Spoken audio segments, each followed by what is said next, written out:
welcome to my studio, welcome to Asylum Atelier, welcome to another painting discourse. I'm going to be continue working on my character design, the night for my non-profit organization. So this is a project that I've been working on for a while, maybe 2-3 weeks already, maybe even more. Maybe it's going to be almost a month. I believe it might be a month, and this is something that I would like to take to another step this week and then be done with it. So let's see if I'm going to be able to finish it this week, and then next week most likely to continue with another project that I'm starting, and that's going to be a portrait of a man in a traditional fall costume, I can say. So that's something that I am preparing. It's not ready yet, so it might take a while by the time I'll figure it out completely. But I don't want to talk about that a lot today, because that's something that I'll be talking about in the future a lot for sure. As those of you who watch this stream knows that I talk sometimes a lot and sometimes I'm quiet completely. That being said, please do not watch these videos. Paint alongside with me. That's the only way how you can enjoy this type of streams. And since these are educational streams, or rather to say this is a painting discourse, I want you to experience the things that I am experiencing with my painting. And by this kind of experiment between experiencing these problems and then finding solutions to them, we can together enjoy this way better and then move forward and learn something new. So there is a lot of mistakes that I'm doing in these streams. There is a lot of half finished sentences, because I'm trying to paint and think about painting simultaneously with and simultaneously whenever I say something and start the thought, and then halfway through I'll just forget that I was even talking about it. It's really challenging and difficult for me to really do two things simultaneously. I'm learning to do that better and better, but that's a the little disclaimer about this. That's just a little bit like an introduction to what would be the best way for you to enjoy these videos. I don't want to repeat myself a lot, but repetition is key to these kind of paintings, or actually to improvements, because whenever I'm doing something and I'm trying to do it over and over and over again, I always try to fine-tune these, either whether it's brushstrokes or compositions or ideas, because that's something that some of these things are just simple muscle memory. And when I say muscle memory, I'm talking about specifically about being able to apply paint to a canvas. But then there's also some kind of I don't want to say that the brain is a muscle, but repeating certain ideas, they're becoming part of, they're becoming like a second nature, and I don't really need to think about it. My brain automatically,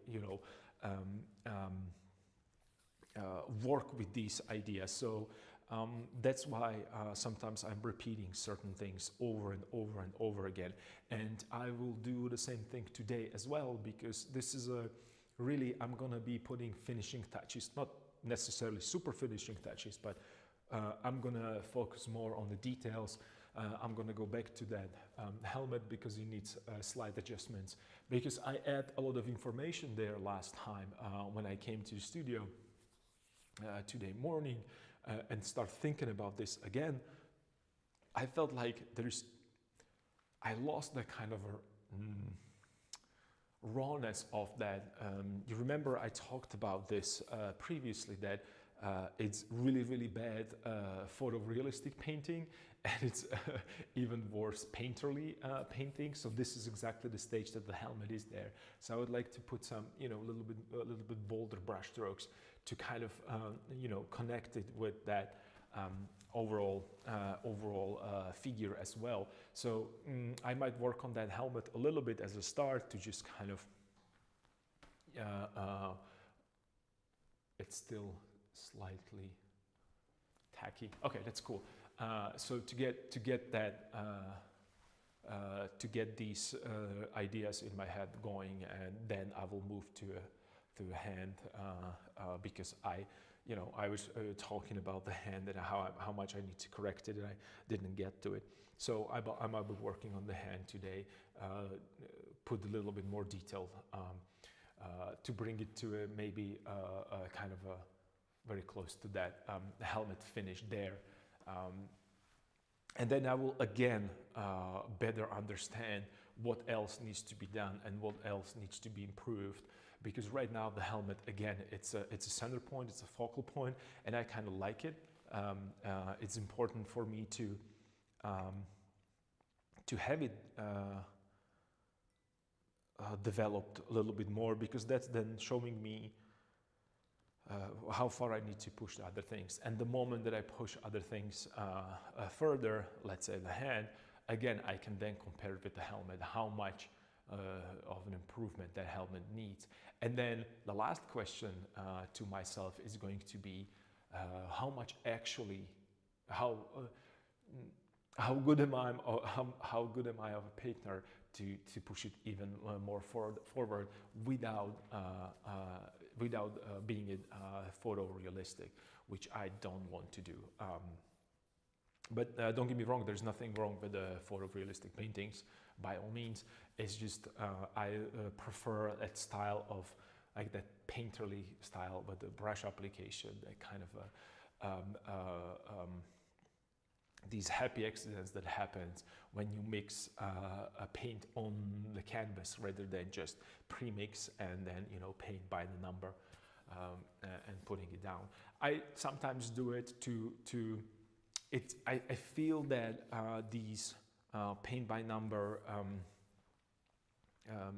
moments are like a safety net. Whenever I don't know what to do, I'll just paint a local color. I put myself into that comfortable, oh, I know how to do this kind of a feel, just to get rid of that, you know, a feeling of I don't know how to paint the way that I like. Or I don't know how to solve this problem with this kind of a paint application, because the more paint you put on the canvas, the more things, how would I put this?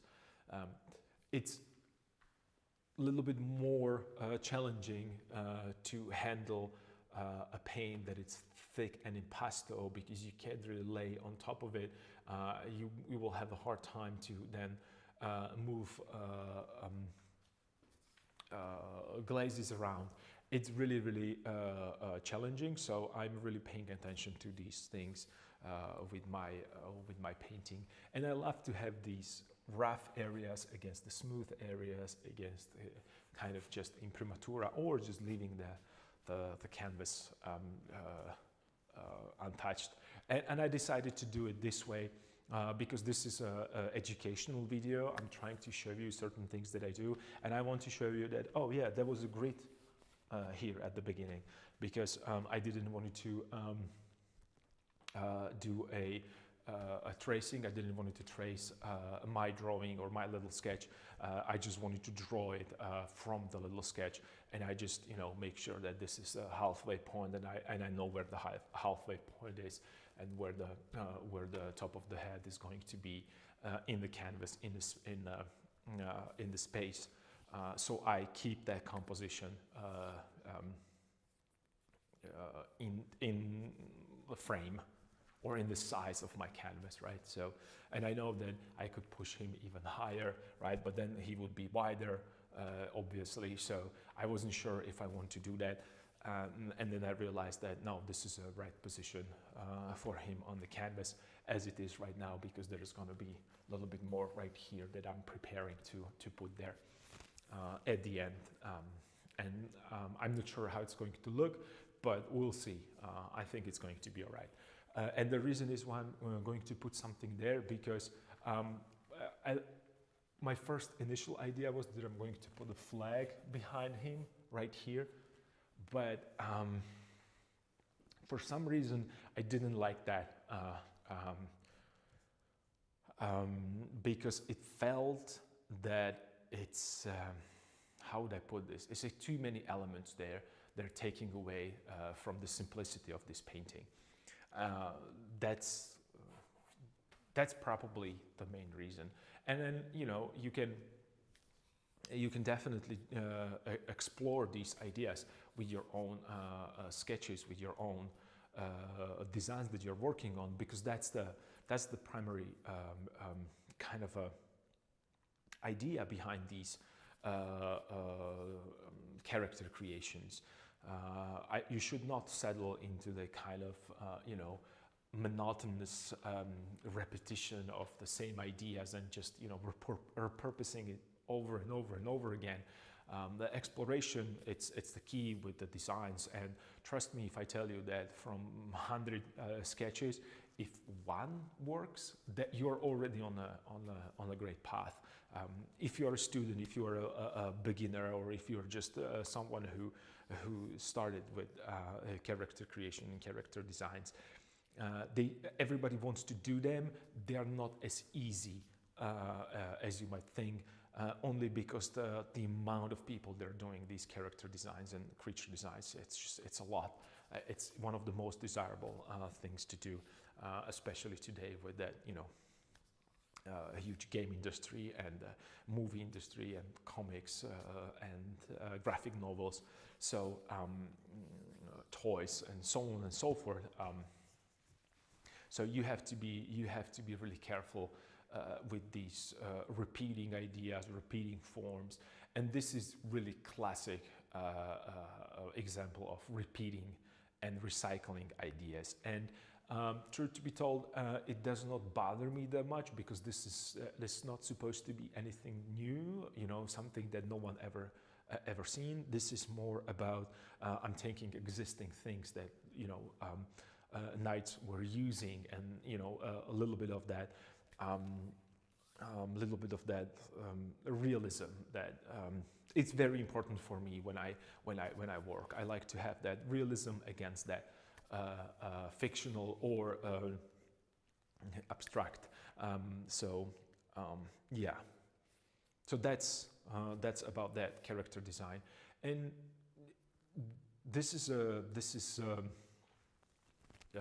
these kind of ideas are yours, so don't hesitate to really push it to absolute extreme, because you don't know what you can find in these extremes in terms of, oh, I'm going to make his arms bigger or longer or shorter, or I don't know, I'm going to, you know, create, I don't know, completely different ideas, completely different world that these characters are living. So these are all valid ideas, and you should really go and research them and try to draw them and see whether or not they fit into your overall character design. And this fits to my idea. You might not be satisfied with it. You would be like, oh, but this can be changed. Why don't I give him wings because he's, I don't know, the angel savior? Well, I could do that. There's valid points, but I don't want to. And that's exactly what you should start thinking about, since this is a painting discourse. Can you improve on what I'm doing? Can you do something completely different? And can it hold on its own? Can it stand on the ground? Can you put it next to another painting? And, you know, does it have that kind of validity, the vibrancy that you are expecting to have? That's why that painting discourse is so important. There's plenty of people that like different things, and why not to paint for them as well? This painting is for me, and I'm painting it the way that I would like to have it, and there is no right and wrong. It's only whether you like it or you don't. And if you don't like it, and if you don't like what you paint, that's the biggest problem. If other people don't like it, that's okay, that's fine. There's always going to be people that don't like your stuff, and there is plenty of people that don't like my stuff. And I always speak about this, that's okay. You don't need to be my friend and like my work simultaneously. You can be my friend and you just be like, oh, I don't like it. That's okay. That's totally fine. And if you have these kind of friends, that's not a problem. You should embrace that, and you should continue to do what you like to do, because there is definitely people that will appreciate that work. So yeah, that's like that's a little Monday pep talk from me before I start to paint, because it's Monday. I haven't been painting Saturday, Sunday, so I'm kind of I need to warm up a little bit. So I'm doing these mental exercises with you, and yeah. Yep. Let's get enough these introductions and talking, and let's get to painting, because that's where the answers are inside this painting and inside the paintings of Rembrandt, Caravaggio, Titian, Rapin, Surikov, Serov, and I can go on and on. Velasquez, I almost forgot Velasquez. He would be probably really angry right now at me that how could I forget him. I didn't. I just his name started with V, so it should be at the end of the alphabet, so I'm good there. Velasquez, amazing painter. Okay, let me examine this, and let me tell you what is going through my mind right now. What are the ideas? What are the problems that I see? What are the things that I feel that they don't work? Let me see. First, when I came to the studio today morning, I felt like it feels very orangey, that everything is extremely orange. And I don't know why I have that feeling, because I'm looking at it right now and it doesn't feel that way. Maybe it was because of the really not direct sun, but the sun was really hitting these warm yellow ochre buildings, and they were kind of reflecting a lot of light into my studio. Perhaps that was the problem, because right now it looks kind of neutral, if I'm being honest. So let's see what's the problem with that. There is something that that I saw. I think it was Odd Nerdrum is doing this all the time. He has these how would you call that? Like these colorful sheets of translucent sheets of, I don't know, the plastic or what it is. Imagine, like they put these filters on the light when they want to change temperature. So it can be green, it can be yellow, it can be blue, and they're, today we have LEDs, but for those of you who work with a little bit older lights, you can change the temperature of the light or the overall hue of the light by putting like these gels in front of it, made of plastic. So he used them, and he looks, I think that it was him, and he looks through these gels on his paintings and then adjusting the tones and values and colors according to what he sees there. So maybe I should do that and see whether or not this painting works on its own as a monochromatic painting. Because as long as it works monochromatically, it's a high probability that it works in color as well. If you are focusing on that feel of like a tonal painting. And this is, truth to be told, this is mostly tonal painting because that's not that much of color that's happening here. It's over, you know, I could push it into a more colorful painting, but for the theme that I have, the night, I felt like that monochromatic, or, you know, like a more like a tonal painting would be a little bit better suited. But I might be wrong, I don't know, but I want it to be a tonal painting rather than just color painting. So yeah.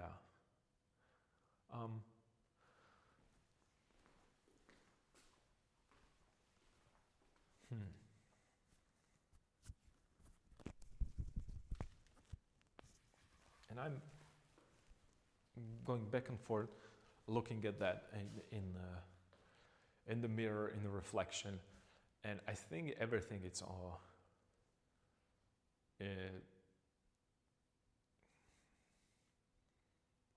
on its place. The only problem is with the helmet a little bit, that it has too much detail and kind of work against this painting right now, because when you compare it with the shield, which is really painterly painted in, there are no details. It's almost zero details there, and it works. The shield works there. It is okay. Right now, the helmet, it's far too much developed. So I have two things. I can knock that down a little bit, the helmet, to make it a little bit more painterly, or I can start adding a little bit more details on the chainmail, hand, belt, sword, shield, all right, boots, and so on and so forth. So this is an important decision right now, but I think that I can knock down that helmet a little bit and then bring a little bit more details into other things. So you know, take a little bit from both worlds, because there are some really good things that are happening right here. There are some you know, questionable decisions that I did, but overall I think that the helmet kind of sits right there. It's in the right position. It's properly balanced. It compositionally works. It works in terms of anatomy. It might be on slight smaller size, which I'm not sure, because, you know, I wanted to again keep that, and I talked about this previously, that, you know, sometimes that's why I don't like to copy one-to-one like that, perfect photorealistic, because realistically, or, you know, if I were to paint it as it's supposed to be, the helmet would be way bigger, because that helmet has to accommodate space for your head, and also padding that it's all over, except the size for except the parts for the eyes and for the mouth and nose when you breathe. And I was comparing the size of a head with size of a helmet, and it was like 20% bigger than actual head. But then when I painted in and drew it in, it looked like the body, it's too small, and it felt like it's a child dressed in the costume of a knight. So these are these artistic or design decisions that you have to do in order to make it work. The one thing that I have to do and have to address, I need to make this line a little bit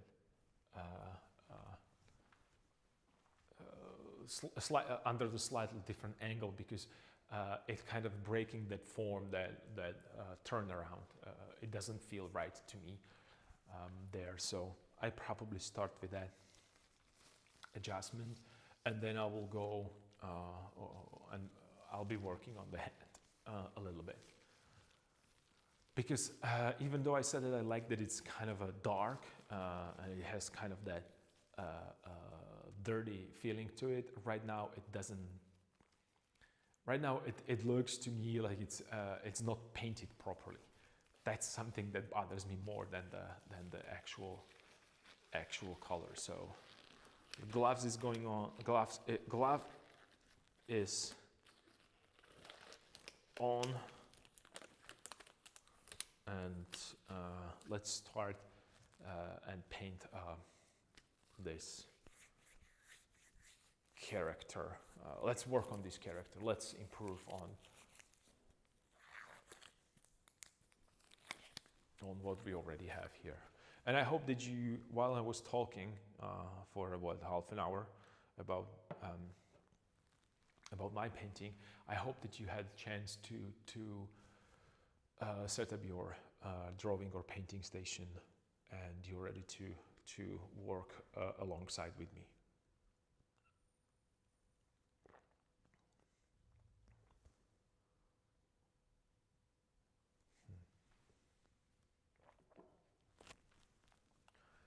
Okay.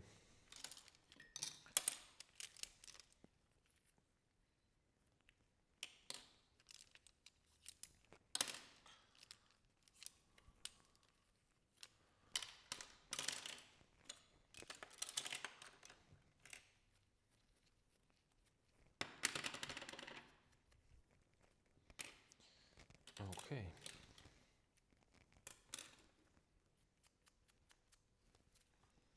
So let's work on that helmet a little bit, and then something that why I said that it bothers me, because I need to add a little bit of this detail right here, so I can, I kind of close that. It's not going to be as refined as these two are, but it needs to be there, because right now it looks like the helmet has just these two, so I have to loosely, paint it here, that element of the helmet. And then I have to correct this, because right now it's supposed to be that let me see if this is going to make sense. That plane's supposed to be like this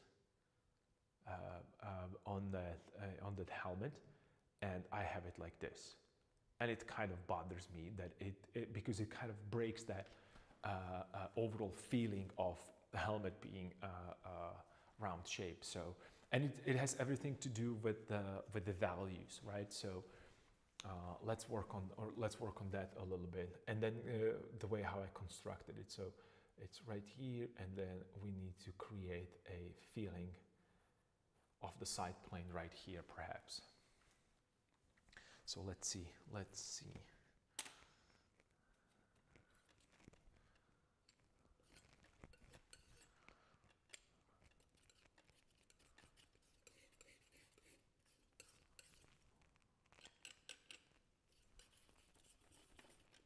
It was too much black.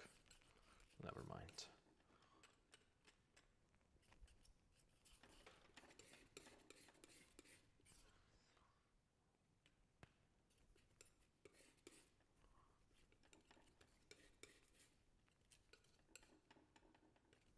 With that yellow ochre to get that saturation there.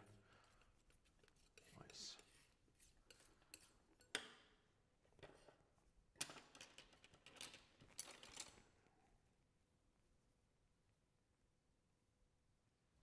So this might be a little too light, but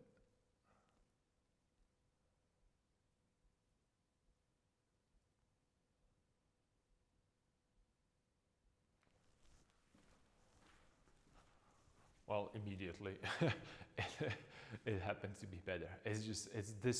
These little adjustments are so important for the painting. Even the size of 2 meters by 1 meter, this little adjustment helped. So we are off the.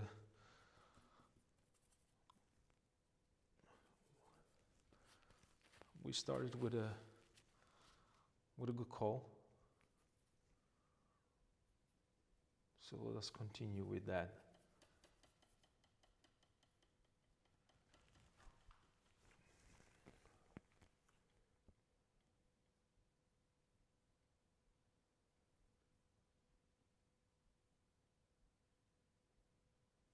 Again, these are just the corrections.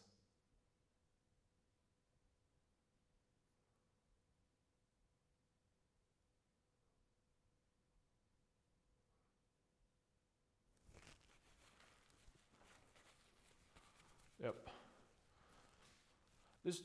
I felt that there is a problem there with that overall.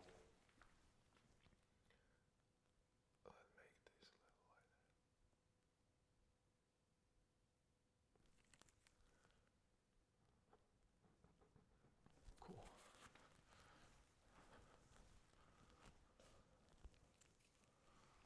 Right, and then.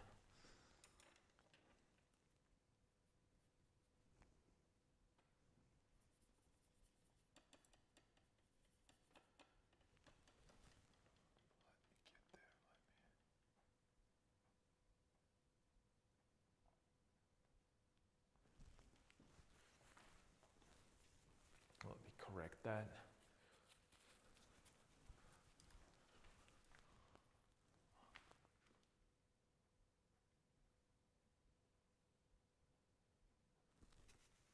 Let's correct this and let's put a little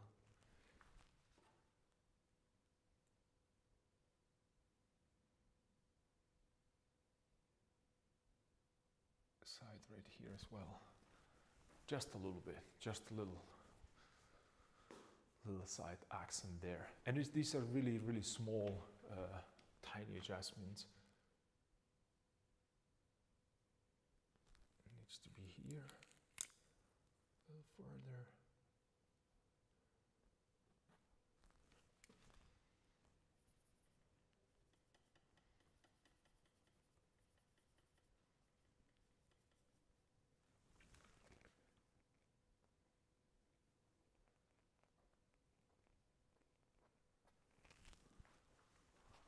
Right, okay, cool. And then also the little ornament was in the wrong spot, so it kind of felt misplaced. Not misplaced, it was breaking that overall feeling of form. Turning around, and then also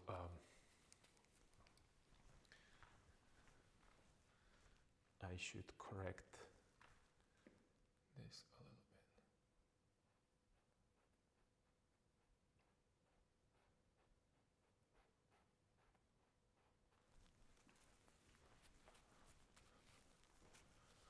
Just adding a little bit more of an interest there.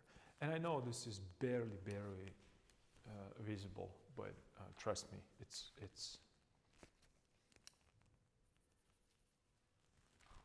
important.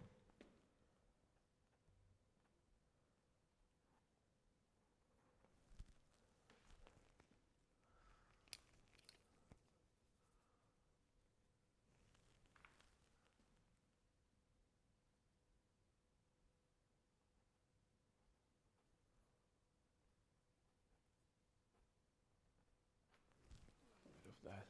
Just a small suggestion, perhaps showing a little.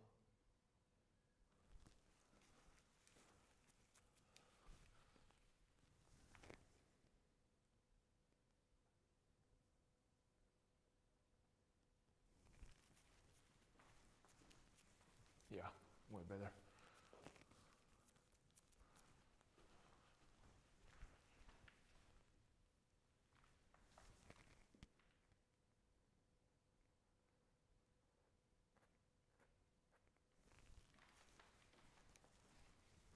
So it shows that the helmet is turning away from us, that it's going away.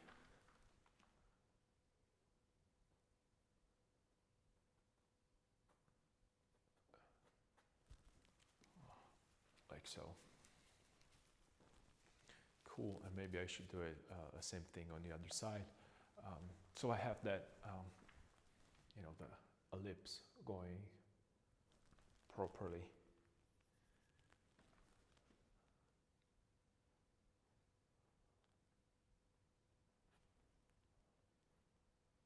This way and here. And so.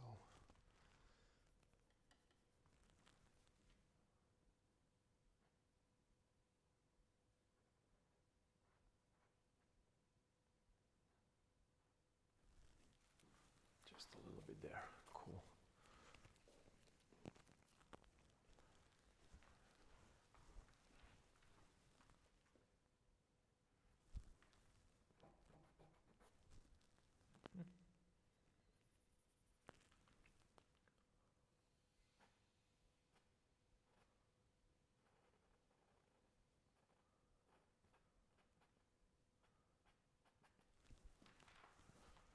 just a little bit of that reflected light there.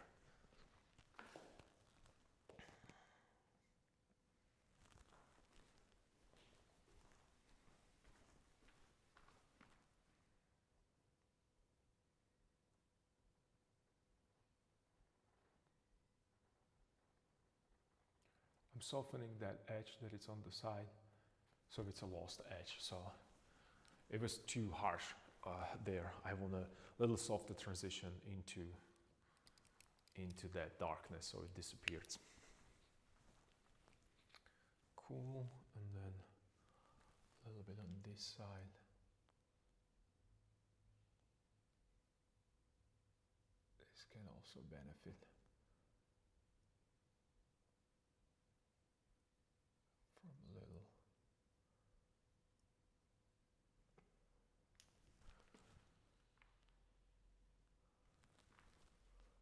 sharper.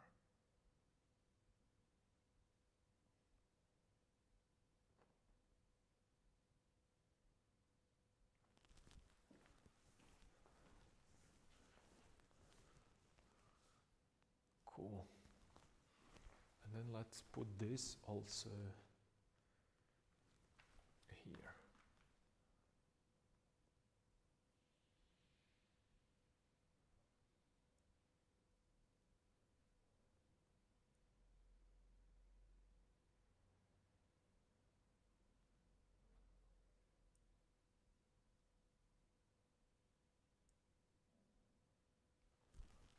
Okay, cool. So I did also the inside edge of the hole of these vent holes, or whatever you want to call them. So it kind of has the feeling that they have a thickness as well. It kind of gives it a little bit, another three-dimensional feel to it. So what I'm doing right now, the details that I'm putting in, they're not random details. Every one of these brush strokes and details right now serves a specific purpose, and that's to improve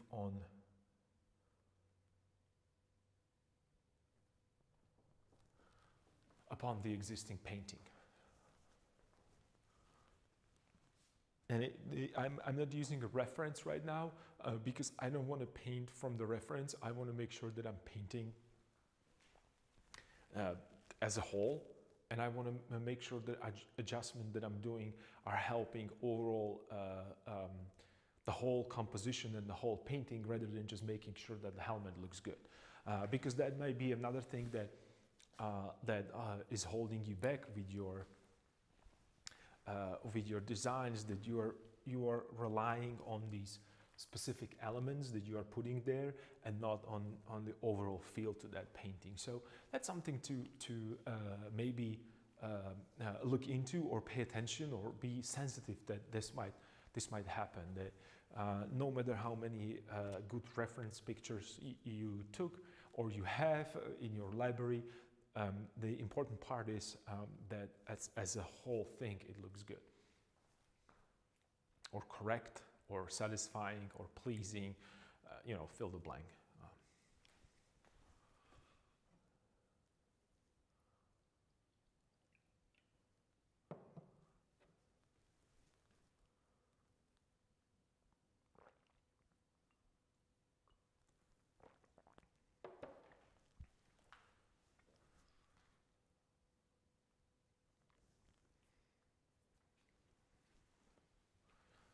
Okay, so let's look at that hand right now. I need to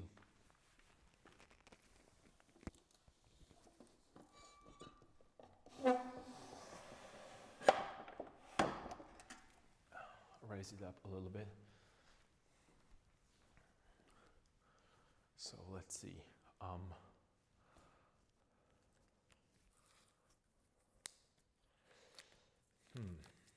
Before that, right now when I put it a little higher up, I feel like I have a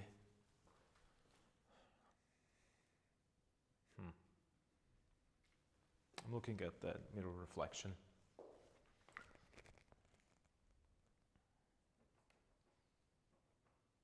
Helmet is okay right now. I corrected it. I'm satisfied with it. So I think I'm not going to touch helmet today anymore. Yeah, I need to work on that helmet, that hand, um, to make it really, really cool looking, so it stands out, because that's something that is very important. A little lower. The reason why I wanted to make it good, because it's going towards us, right? So it's protruding, and that's a difficult part, to create that nice kind of a going forward, or sticking out from the canvas, if you wish, feel to it.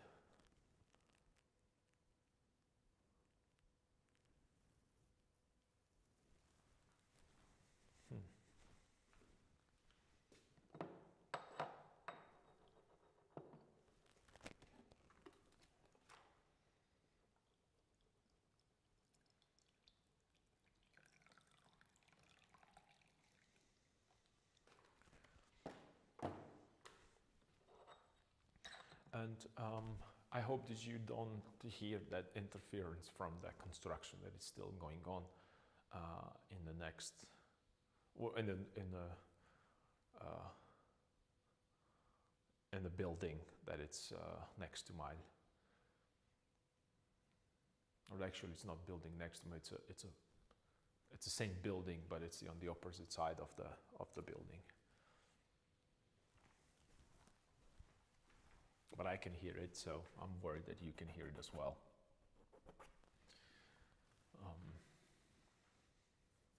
Okay, let's pull up some anatomy references, because without those,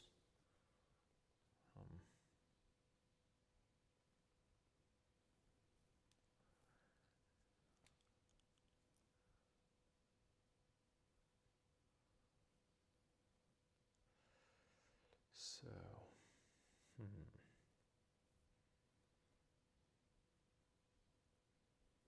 do I have some cool references for the hand?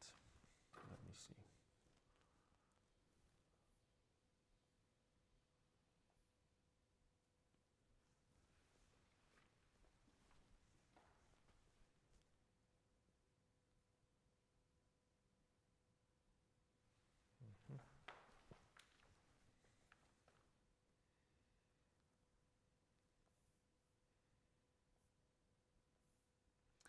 I don't, so I have to work with what I have, which is not much, but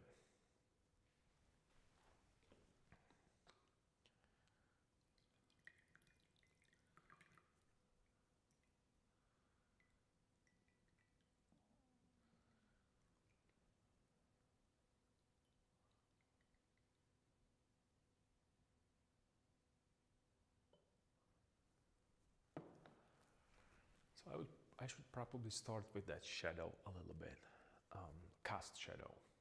I think I could make it a little lighter, around this area right here. This is still tacky. There was a lot of paint there.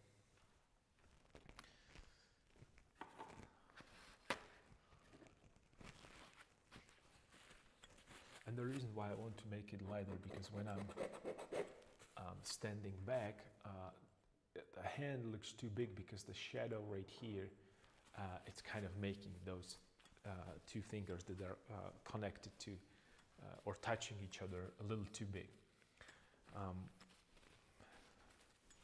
So let me see if I can maybe use a little bit of this already existing.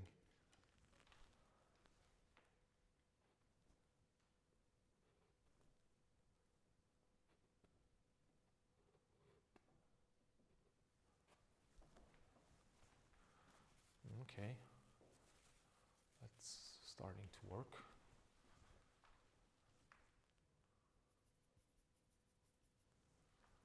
And I'm, scrambling right now on top of the existing paint.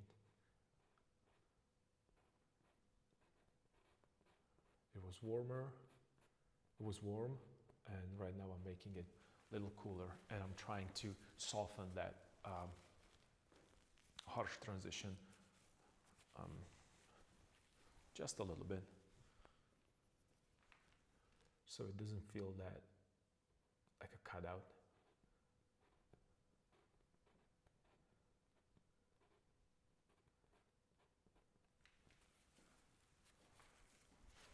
Oops.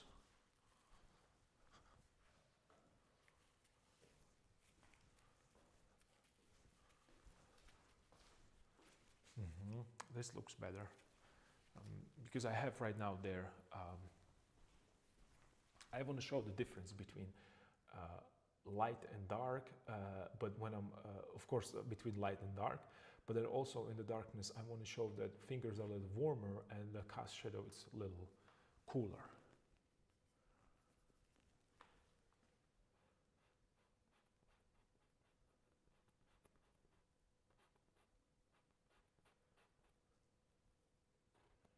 Which might be a little more difficult to pick up from the camera, but it's visible here in the real life, and that's. I'm sorry for saying it, but it's a little bit more important for me because that's something that I care a little bit more about. It's a real life. How does it look in the real life, not on the photograph, not in the camera. So should you.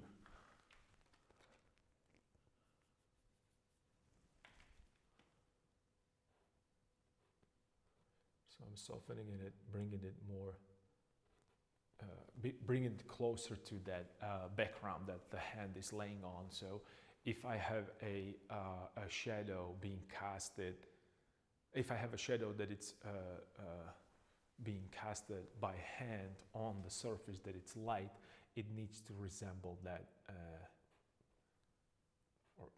it should resemble that hue that it's being casted on. So I'm making it slightly cooler, lighter, and I can revisit it again and make it, in some places, make it again a little warmer, so I have that variation. I will stay in the same tone, the same value, but I will change temperature a little bit, and then I might also work with saturation, make it a little more vibrant or a little more neutral. Yeah, I might add a little bit of that right here.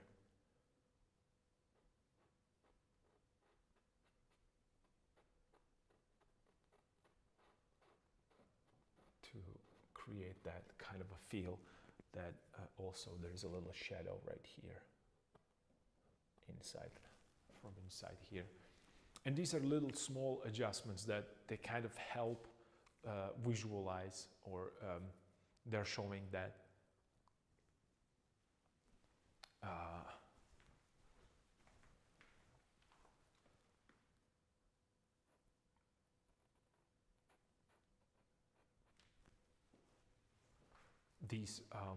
that the hand, it's laying on the top of the shield, and if it's laying on the top of the shield and we are in the physical world, it would cast a shadow. So yep. Okay, so that will be the adjustments from outside, and I started from outside because if this shadow would be darker, I will then choose a different values for surrounding values, and that, you know, I would, and I said that my hand looks dark right now, so I want to bring the vibrancy a little bit more towards us.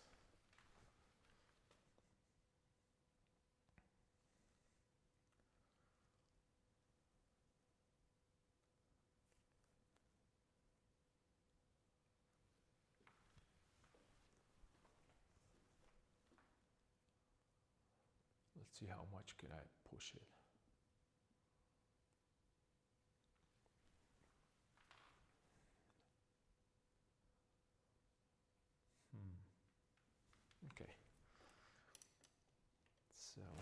just clean this brush.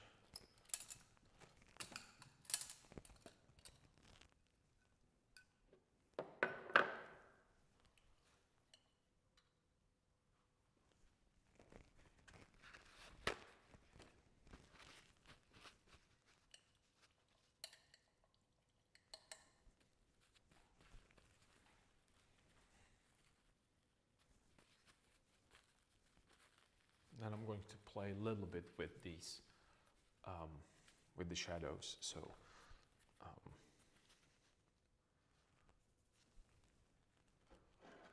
let me close this so it doesn't evaporate more than it's necessary.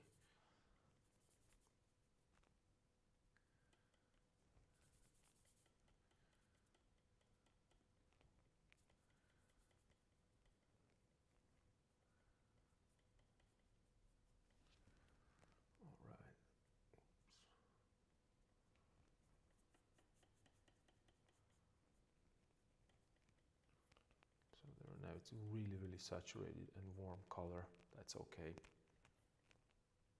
Let's see what's gonna happen if I put that.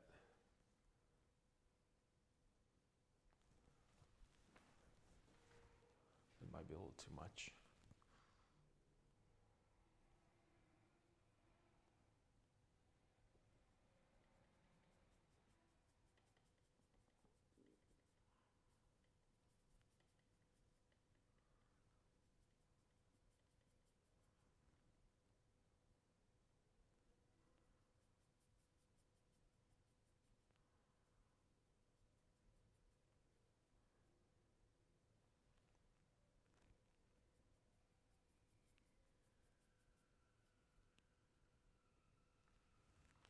What is happening outside?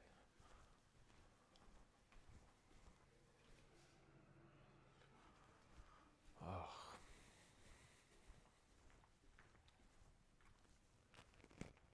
Let's focus on this. I hope that you guys, that the noise from outside is not interfering. A little bit here.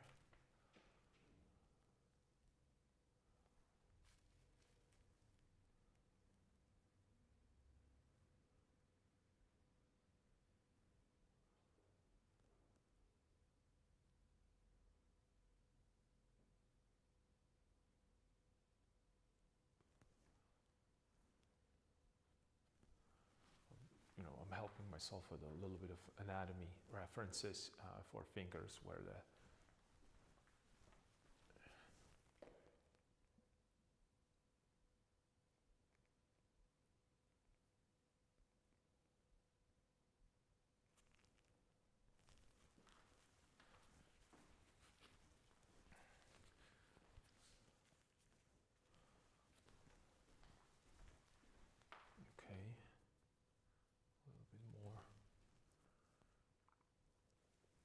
it could go this way.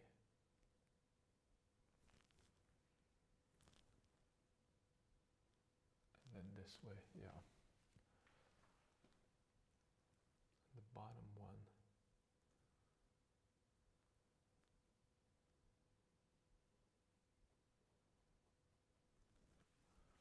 Maybe I could put a little bit of shadow there.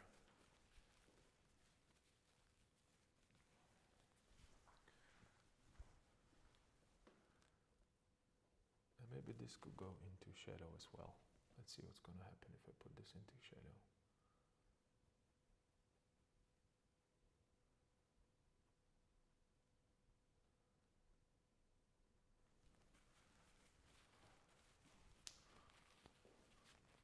Nothing, perhaps.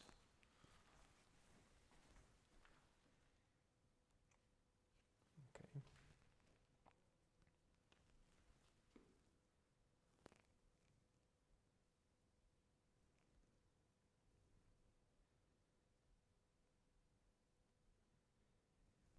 This can go as well.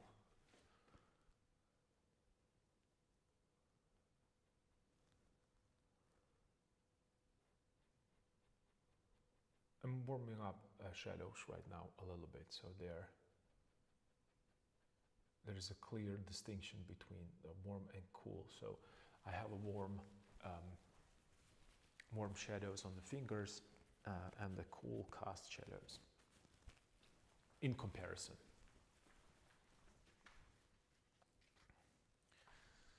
Okay, let me see if I can maybe use this one. This one.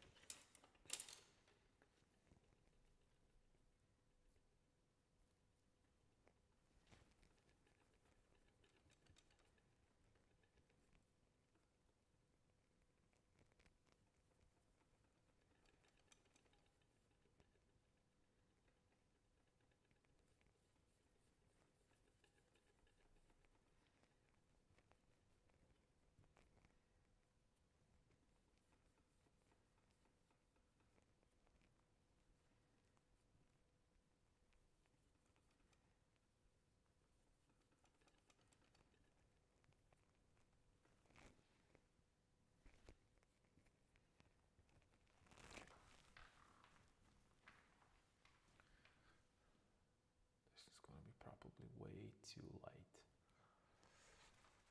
Let's darken it a little bit.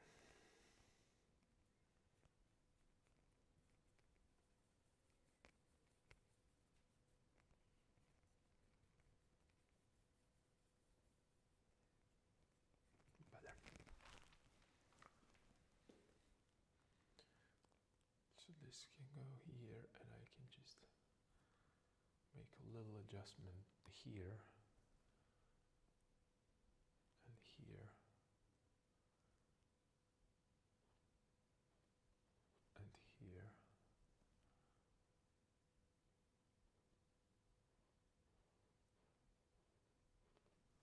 and here.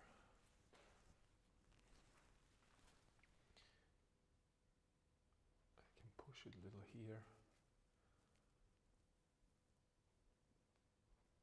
to show those knuckles.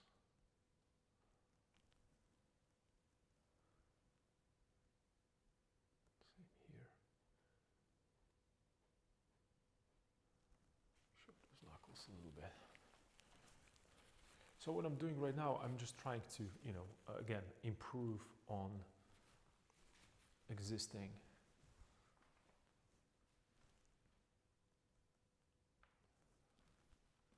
painting. I'm not repainting it over and over again. I'm just trying to improve on existing.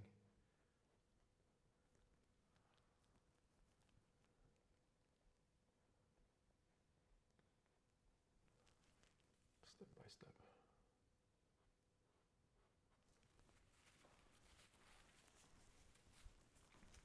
So I am bringing that saturation a little higher and also the value a little lighter.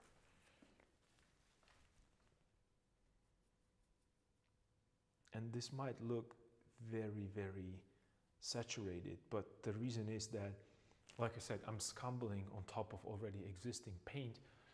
That means that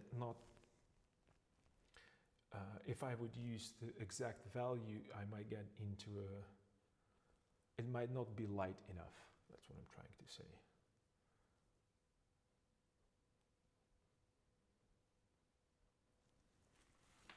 Just a little bit.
just a little bit.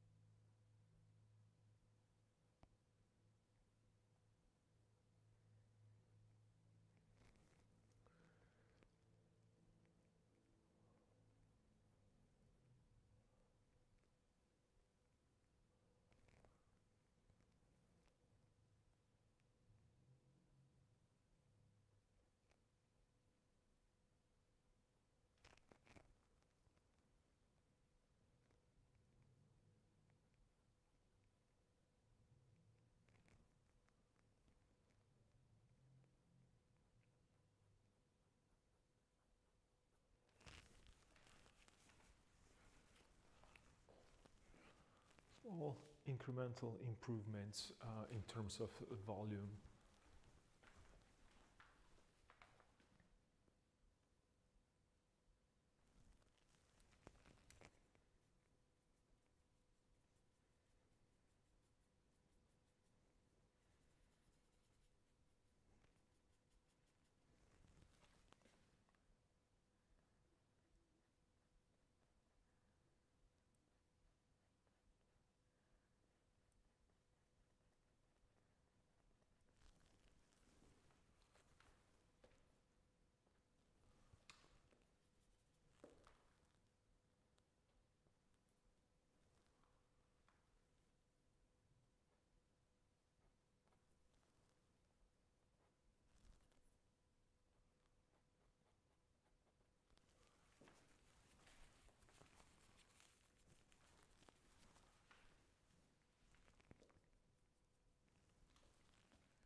And then a little lighter value here on the top. That might be a little too much.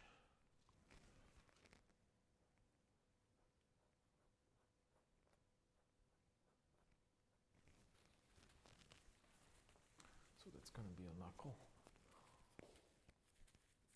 that's sticking out towards us. I don't know if this is actually visible. I think it is on that on the camera, but I believe it is.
slowly, but surely, again, the same principle applies then with a helmet.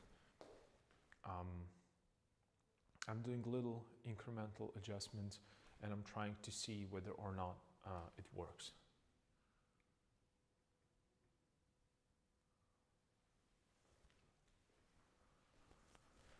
Maybe I could lighten it a little bit more. Let's see.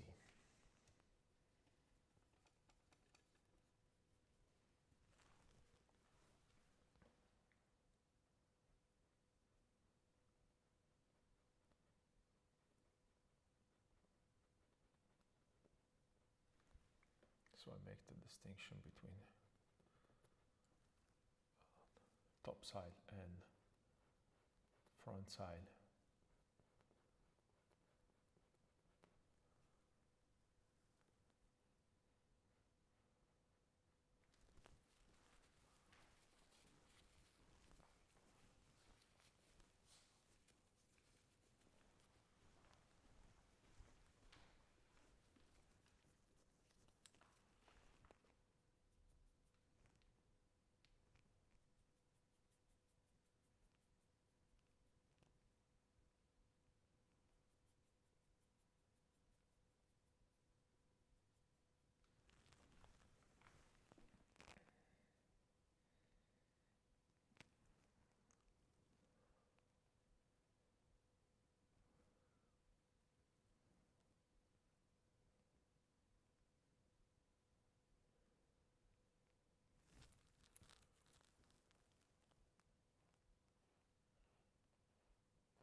So making it a little lighter on the top because it's catching more light.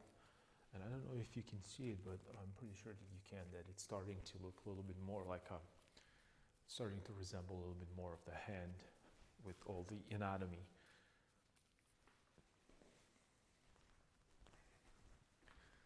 Let's push this a little lighter. The thumb.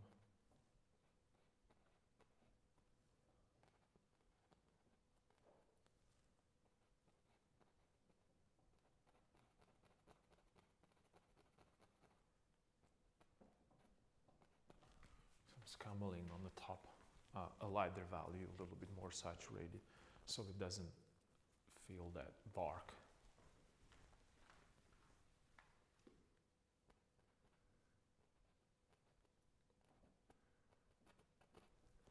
Cool.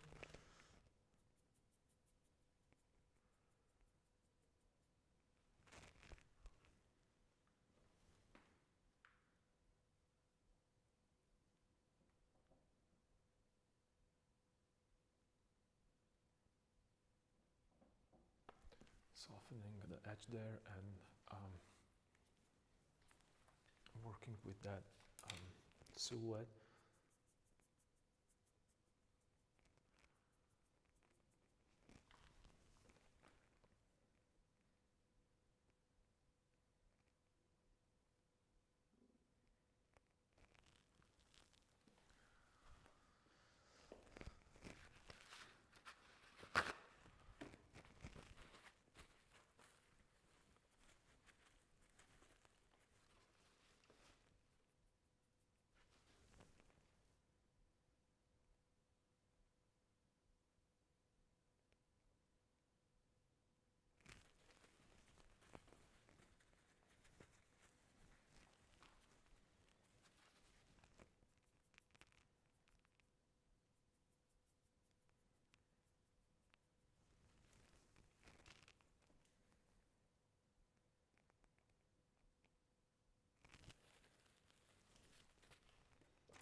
So again, I'm slowly adding more and more information there, and it's changing its overall feel. I'm bringing it a little bit. I'm trying to make a refined version of a painting that I had underneath that.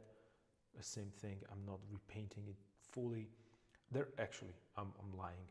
There are areas that I'm repainting it fully only because I want a slightly different position.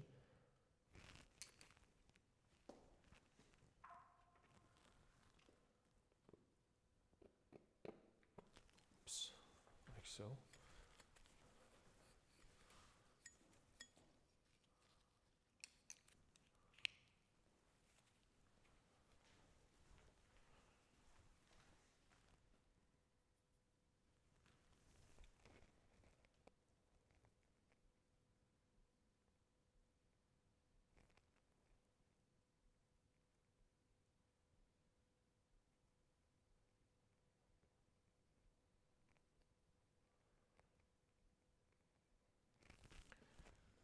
A little bit more vibrant. This area right here.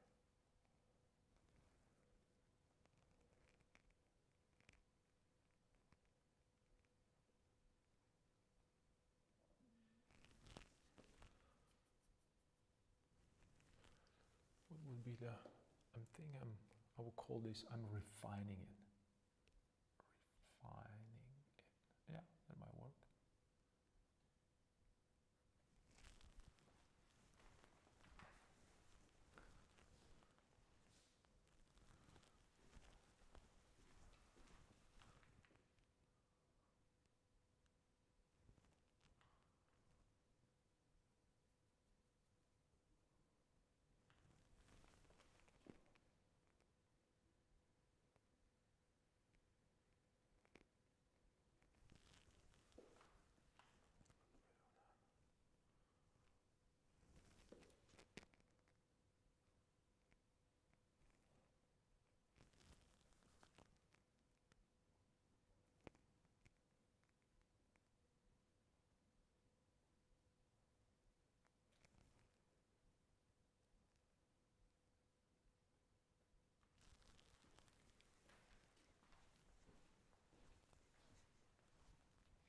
Okay, that's way too light, this area right here, right now.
this is better. I corrected that lower part there.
So what I'm trying to do right now is just give it that little bit of a painterly feel to those fingers, so they look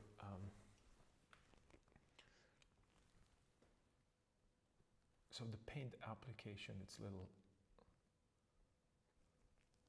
more painterly, because I want them to feel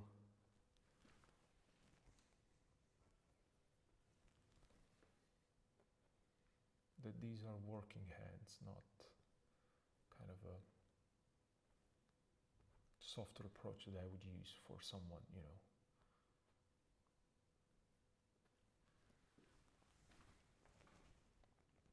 who works on the computer, let's say, you know.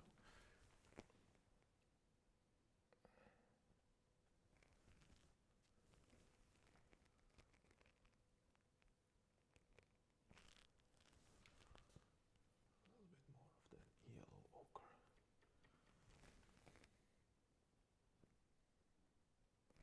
And, you know, even in the shadows, I'm being really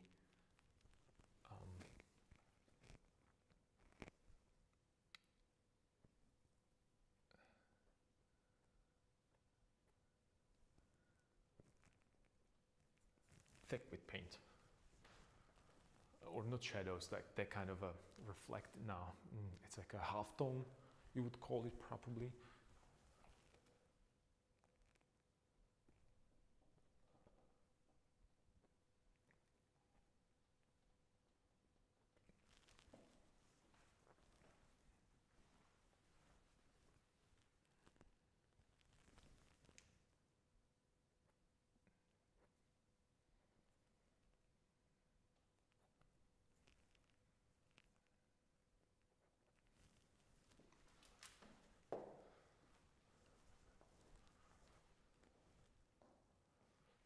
Okay, and right now that finger looks way too long. This guy right here. What have I done here?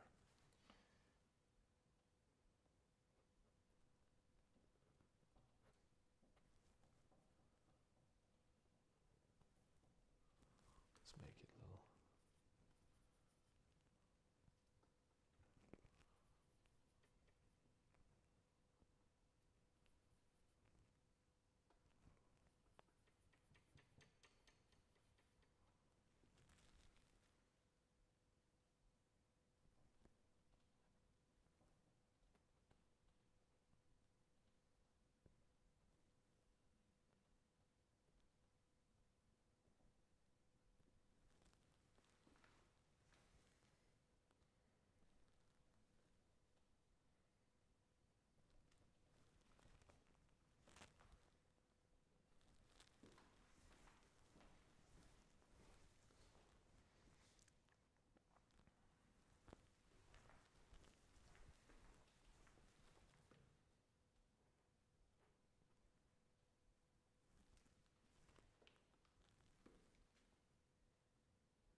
saturation here on the knuckles again.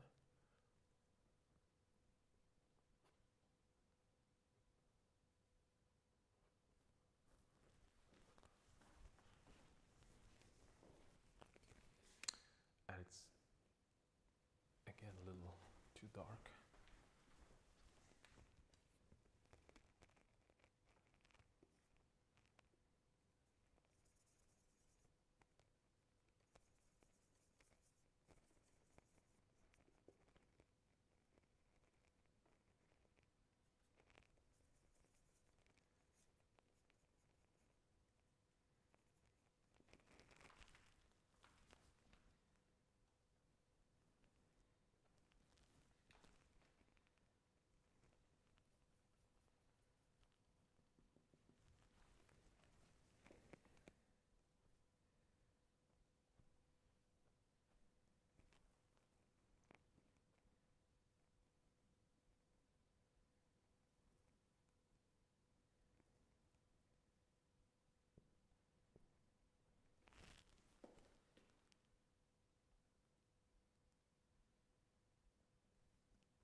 And these are really, I'm painting these abstract shapes there into fingers.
And it's slowly starting to take shape.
So I want to capture that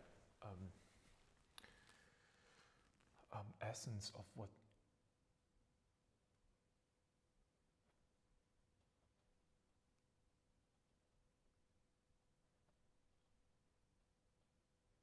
these fingers are, or what are they doing, so how they're grabbing it, and I'm going to keep that roughness. So I'm applying a little bit thicker paint there, and this is again, I might fail with this. I'm not sure if this is right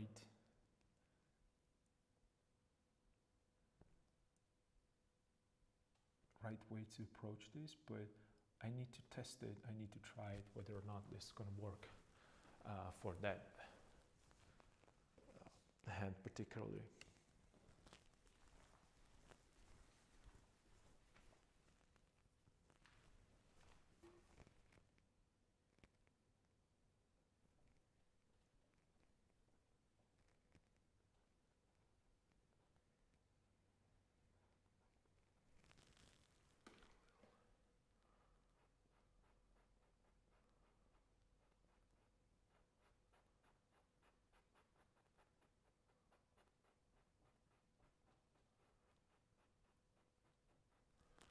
Thumb can go even lighter there. Yeah, and maybe I should adjust this as well.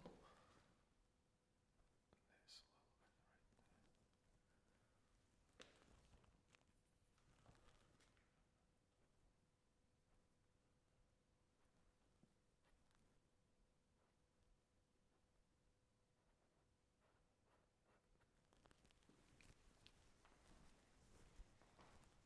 Okay. So I'm getting there slowly but surely, and this is again, the name of the game is just continue painting, and that's why I said that, you know, the best way to enjoy these streams is paint alongside with me, and experiment with your own work, try to push it further, and simultaneously you can see whether or not it's happening for me as well. And you know, there are days that it doesn't, and there are days when it does. And what I want you to understand is, when it does, I want you to be ready for that. So when it's happening, you should be ready for these cool kind of I don't want to call them happy accidents right now, but you know, there is accidental bumps and pushes the paint, and it kind of covers. Sometimes somewhere somewhere it's mixing, and somewhere it's just I'm laying it next to each other, and I'm trying to create the different edges, different.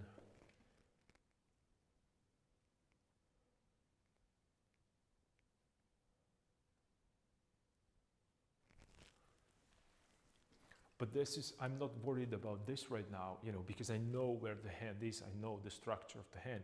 So I'm moving with freedom, way more freedom than if I would apply this thick paint, I'm sorry, it's difficult.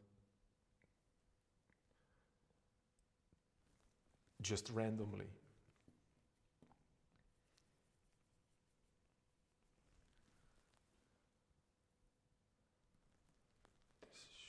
Probably a little lighter. This is a top, and it goes here.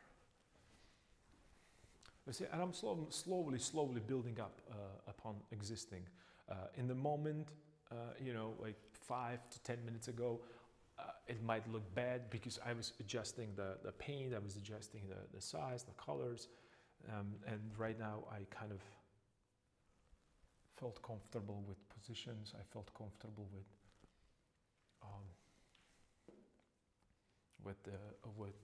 hue, saturation,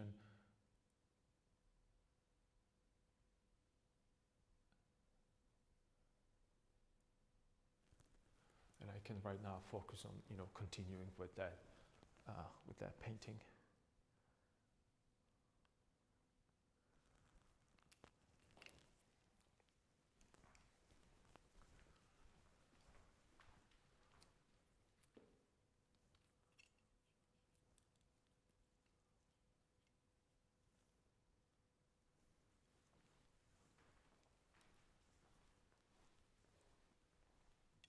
Okay, I'm gonna leave it there for a second because I want to adjust other things around. I want to work a little bit because, well, let me connect my camera to a, oops.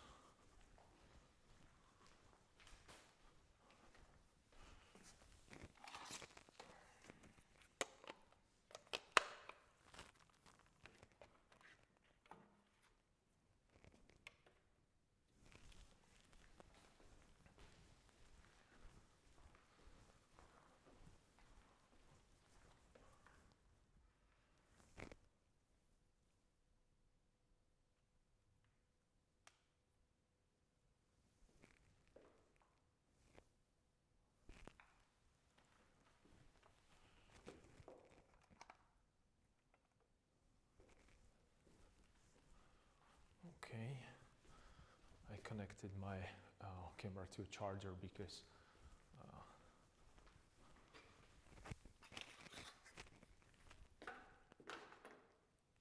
it was out of battery. So what I'm trying to say right now is that I've worked on the hand a little bit. It's more or less in the place where I can continue. I can either leave it there or I can add a little bit more detail. Most likely I will add more detail to it later on. But unlike a helmet, which is surrounded by nothing, just a flat background, I have other things that I want to adjust around the hand. And the one thing that bothers me right now is that chainmail. As I mentioned, the moment I put more details here, everything around it, it's going to start looking like it's underdeveloped. So let me push that chainmail a little bit more. Let me get a little bit more definition into the chainmail again. So I have, so everything works together, so I can harmonize it. So I have a chainmail, and I might work on the belt a little bit more even today, because right now the belt feels like it's the least successful part there. Not least successful, that little bit more of a definition, a little bit more of a clarity would help it. And by clarity, I don't mean that I'm going to start putting details there like crazy. No. I'm just going to how would I put this? I'm going to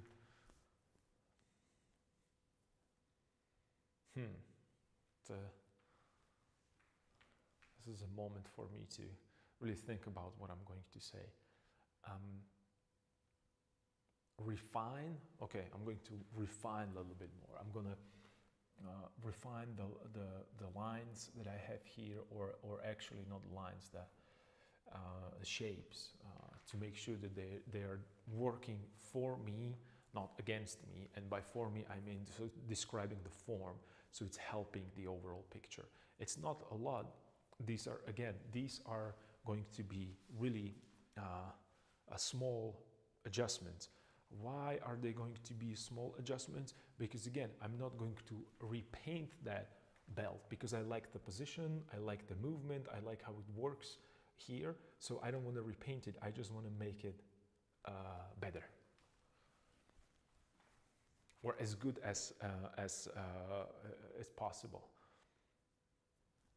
Same goes for chainmail. Same goes for a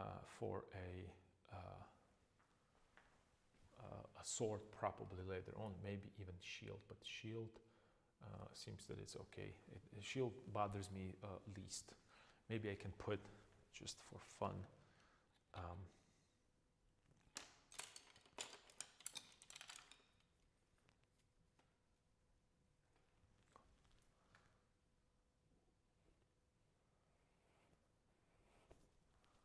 little bit of that there.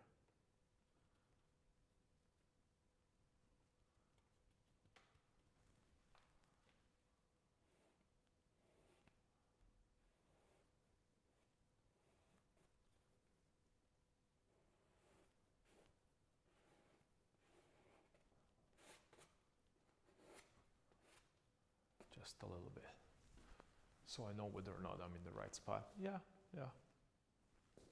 But these are, again, these are really small adjustments. This is nothing, nothing big. And I still have a feeling that that hand is a little too big. I don't know. It might be that cast shadow that I created there.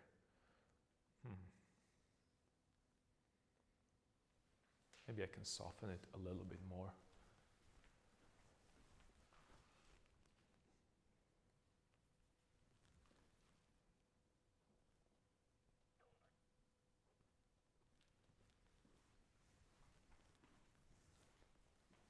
Well, let me leave it as it is right now, just so I can work around it a little bit. Let's see what's up.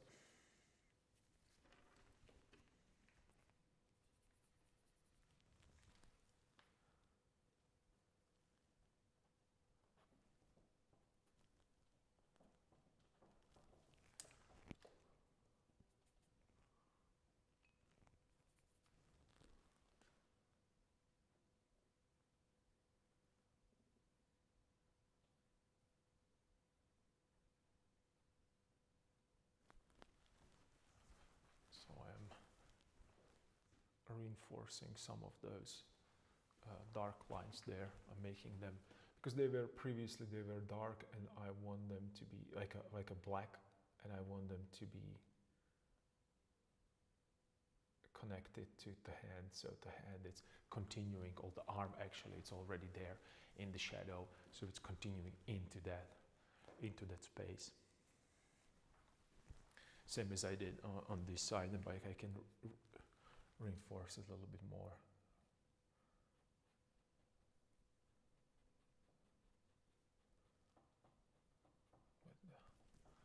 So it's still shadow, but I wanted that shadow to be warm because it's on a warm surface, which is the hand in this particular, or skin rather.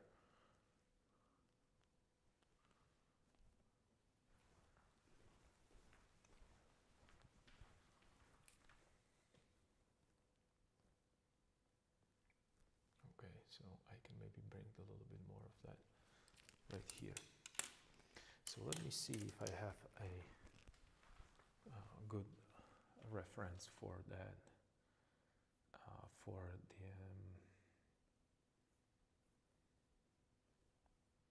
the chain mail.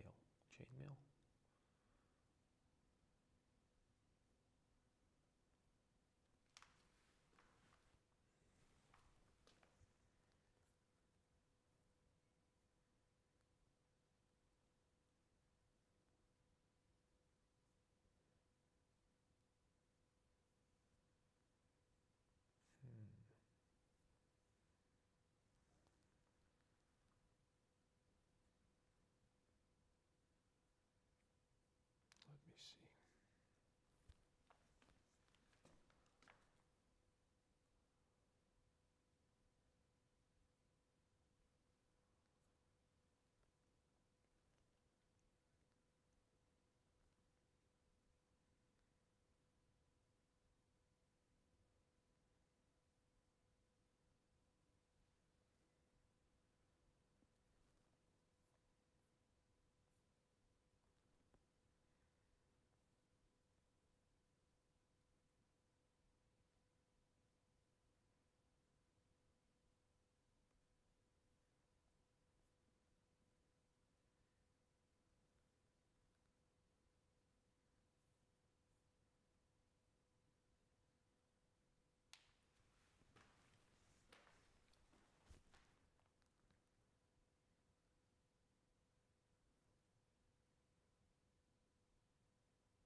So it would be cool if I make a little imperfection in there. And that's what I was talking about last time, that I felt like I don't have.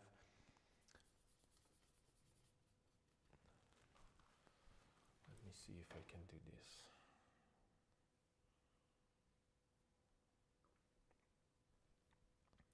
So I was looking at my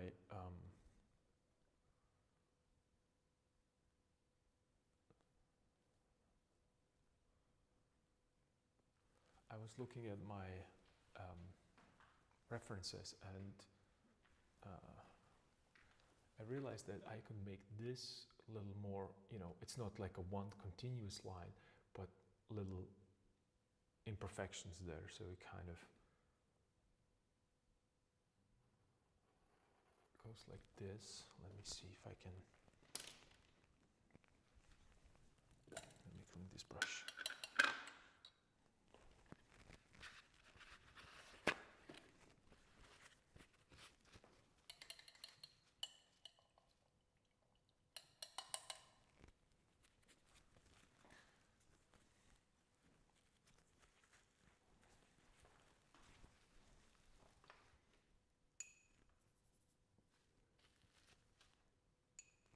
Okay, let me mix a little bit of that dark value.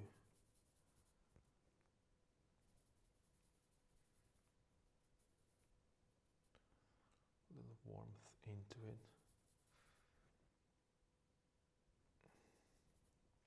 Or rather than just what I should say, to make it a little more saturated.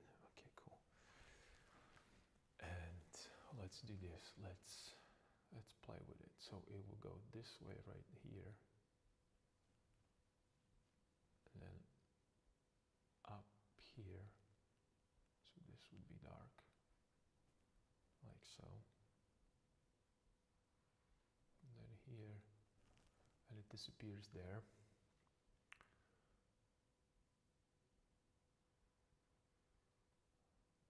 And then I could push it this way. And you know, you can tell that it's just these are going to be just a small adjustments, but it's going to break that kind of evenness of that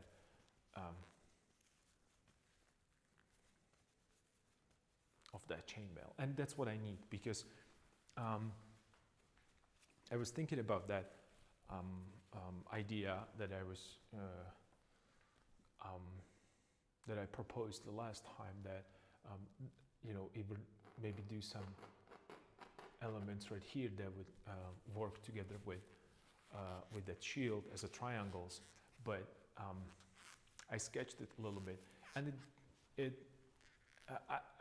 I didn't like it. That's it. I didn't like it, but then I thought that if this is a straight line because it's a belt and it's fairly straight, this is imperfect because all these parts of that chainmail might be, some of them might be chipped off, some of them might be damaged slightly.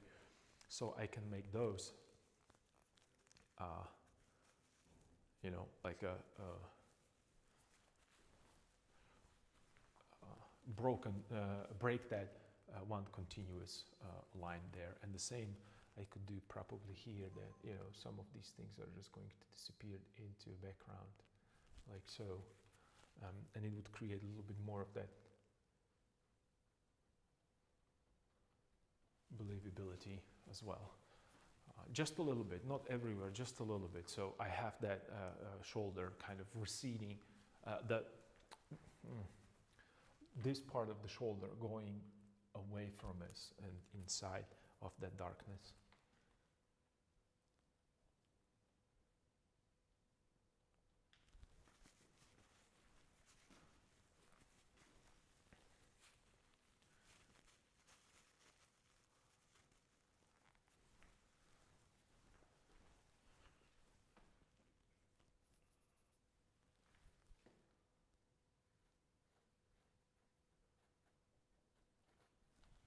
So yeah, a little more here.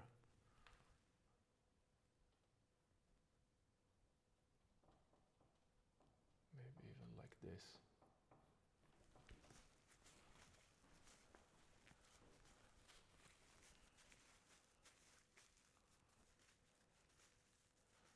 And again, it looks kind of really dark right now there. That's okay, because soften it a little bit with a paper towel. And then maybe I could add a little bit of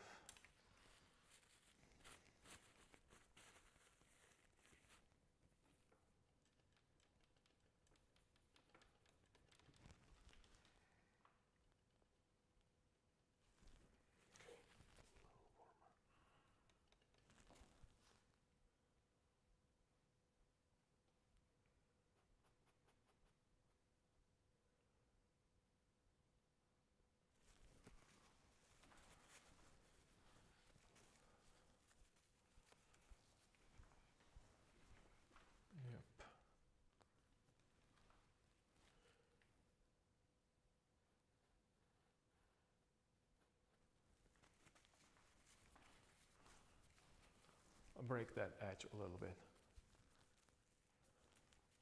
Cool.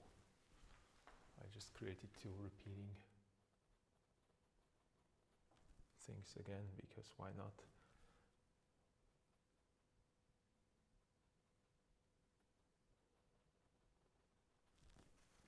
Why not to make things better when I can make them worse? So.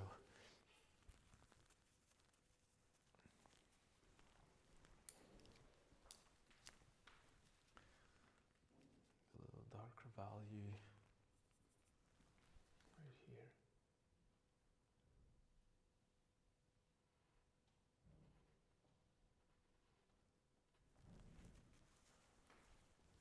So instead of creating and repainting, and I'm just adding a little bit of that detail there. So it breaks that one continuous line that goes across right here. Or it used to go across right here, so yeah, maybe pushing this a little bit more.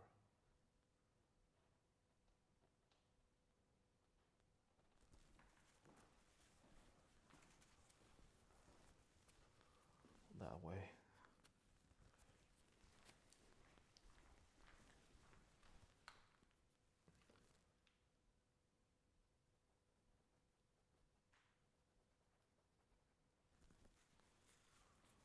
Just a little bit.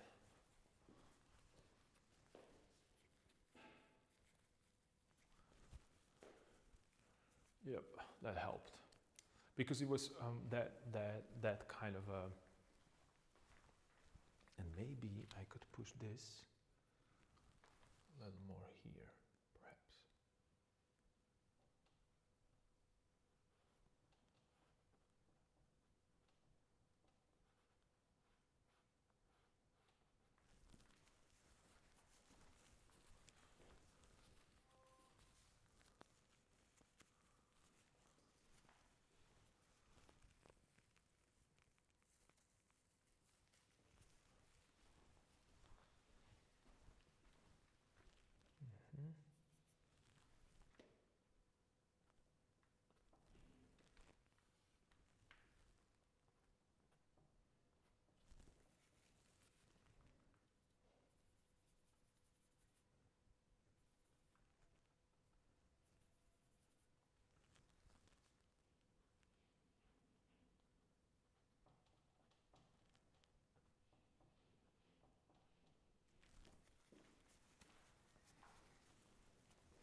Okay, we have this.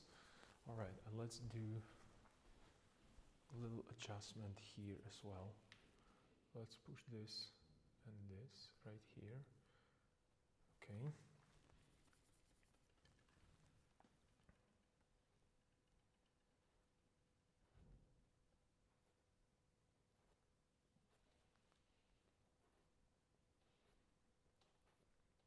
I'm creating slightly different patterns right now because I want to get a little bit more detail there where the hand is, because that's the closest to us, right? So I want to put more detail so you feel, oops, so you feel, you remember last time I was talking about that, you know, things that are out of the focus and they're the things that are out of the focus and things that I'm focusing on. So things that I'm focusing on with my eyes, they have a more detail, sharper edges, more detail in them. So looking at that kind of a chainmail, so I'm going to try to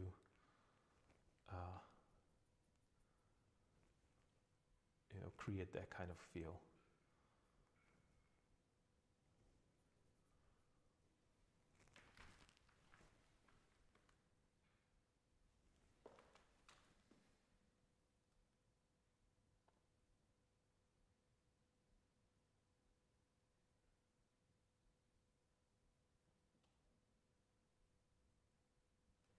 Because these are kind of the chainmail, these are like a little links.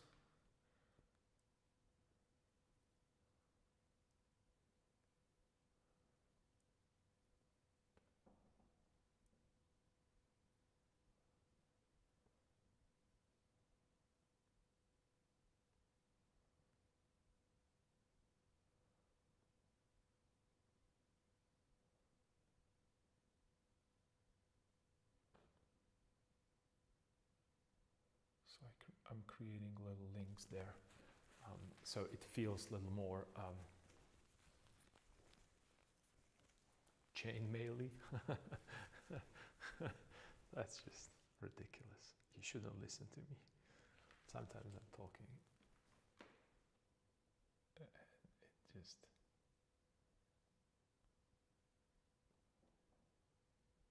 And I'm doing these little loops into that already existing, that kind of a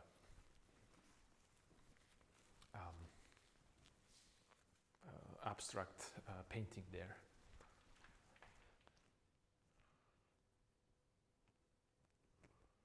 And I'm going to make also a little wider loops there.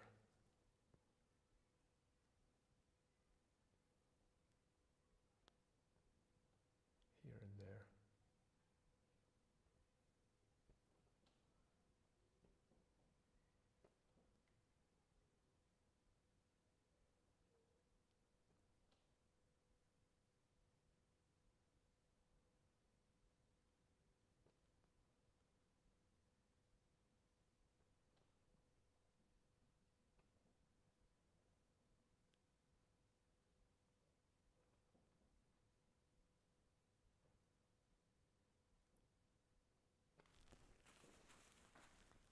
Yep.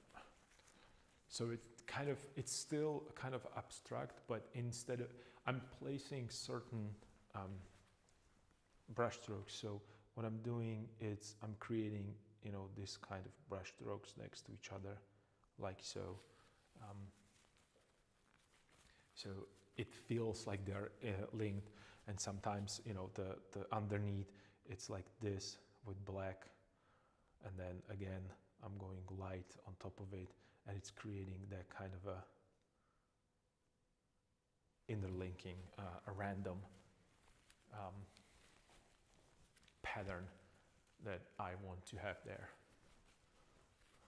Because I don't want it to be exact, I still want it to be kind of abstract painting.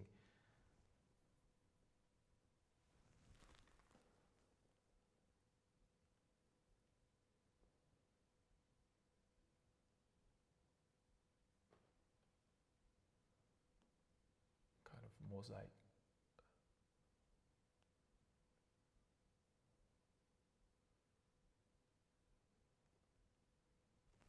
And I'm doing this pattern in the way I want your eye to follow it. So, you have a hand, you have a pattern, and you go this way, or the other way around, depends on whether you're entering the painting or turning back or circling or exploring, for that matter, what's happening there. So some of these are just really half circles.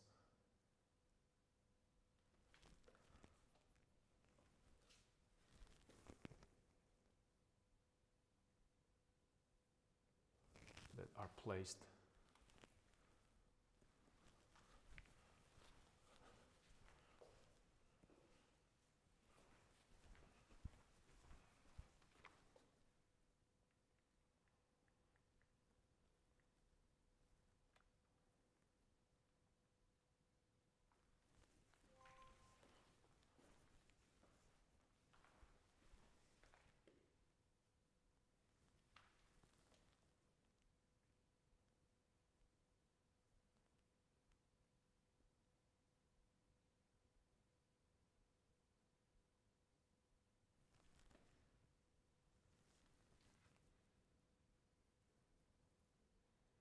So again, these are not actual details, these are just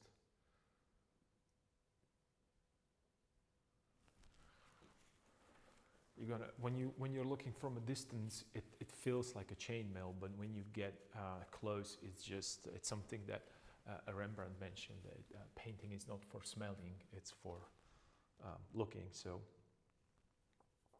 I'm trying to keep that in mind, and I'm gonna throw a little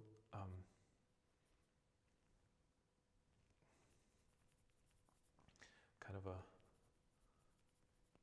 warmer purplish hue there, just to create an interest there.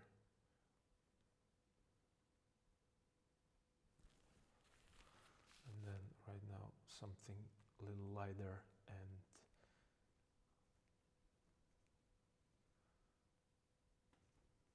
more saturated, that will kind of will have a feeling of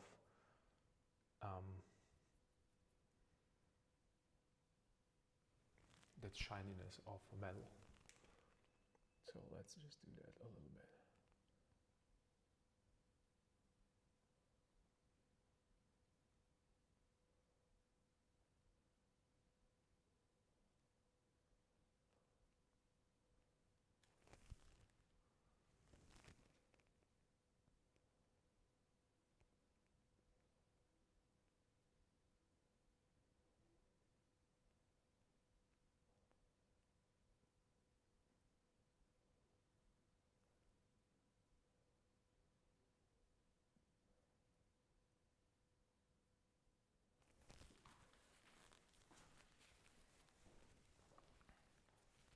So again, it's all, everything is improvement.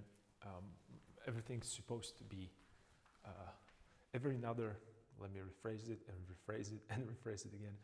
Every another pass with the paint should improve upon this existing painting.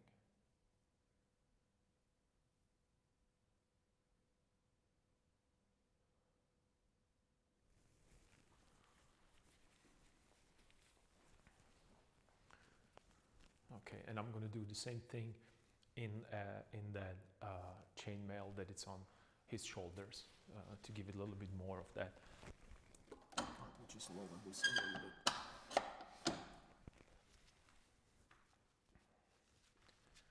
So let's give it a little bit more of that chainmail-y vibe.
So I'm adding more detail to it, just because it needs more information there. And the reason is that, you know, when you're looking at it from where I'm standing, it's just that helmet and then the hand and everything starting to look better. Chainmail kind of felt it's out of place, so let's make it a little bit more.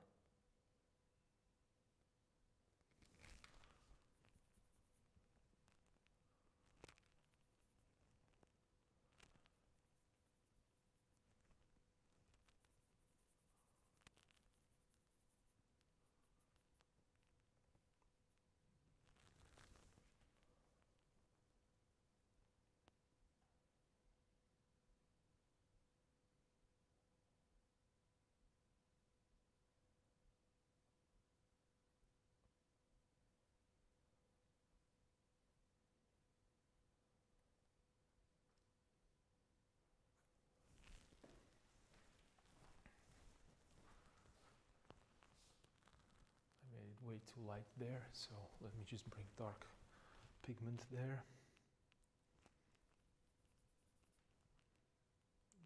The redness.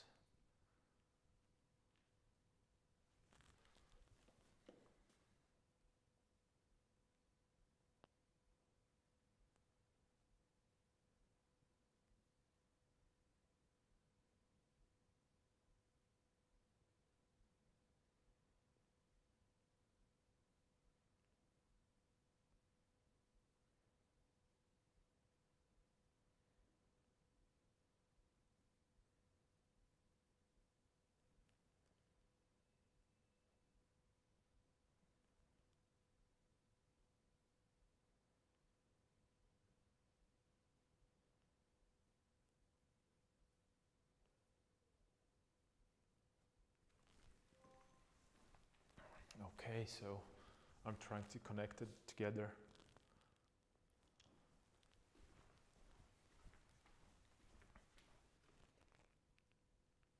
Let's see. Let me put it even lower.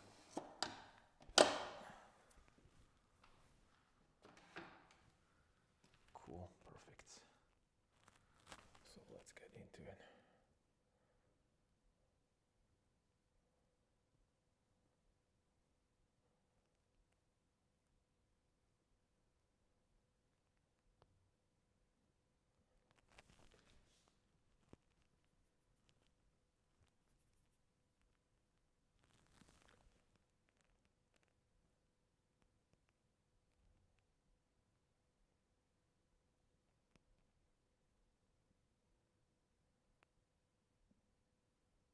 And again, I'm doing it where I want you to look at, where I want you to have a most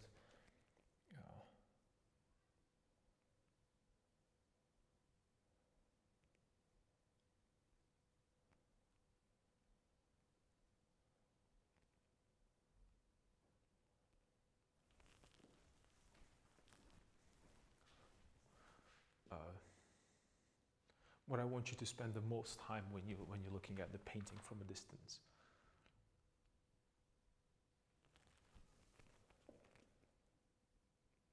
So the moment when you come closer to examine that, you will see, oh, that's actual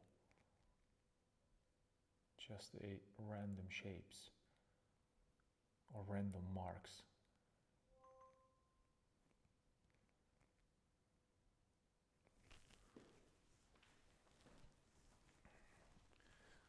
That created a kind of a feeling of chainmail.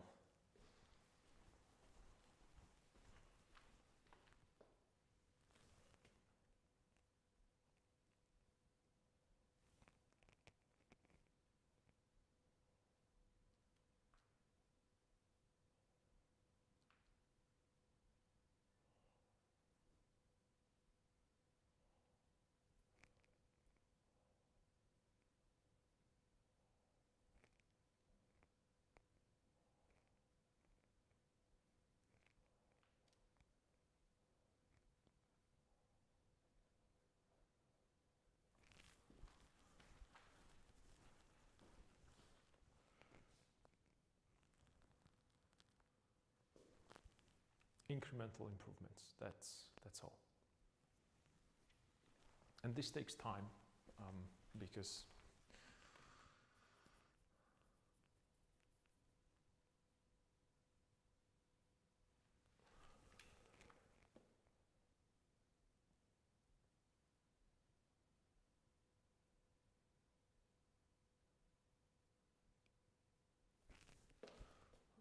let's get a little lighter.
All right. So again, I'm trying to I'm trying to use everything that is in my disposal to make it a little bit more believable.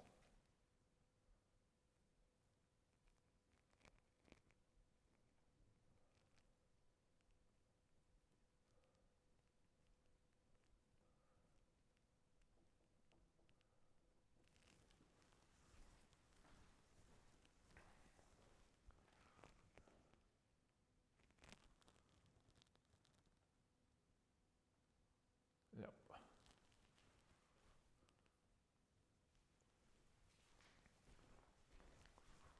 Double check with mirror. Yeah, it works way better. And I should do probably the same thing a little bit right here.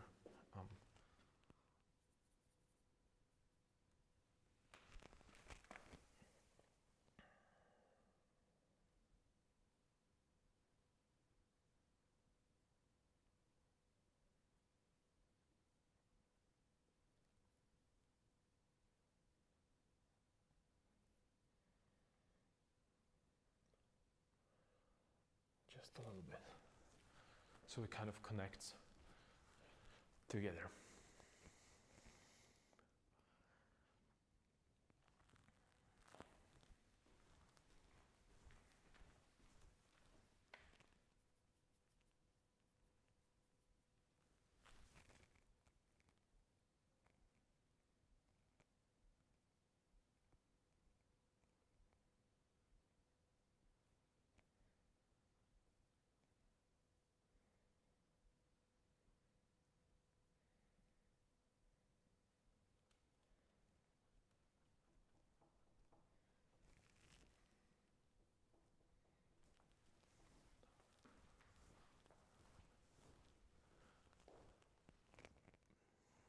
Okay, cool.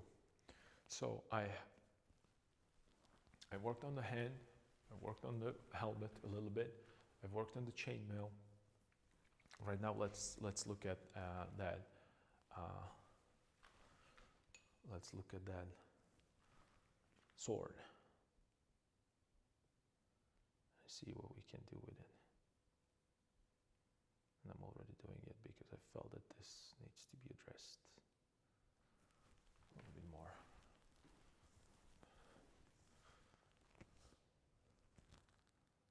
To get that little darker value there.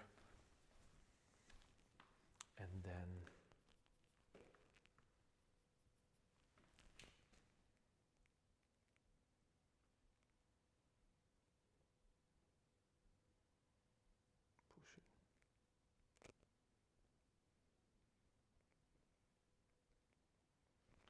All the way here.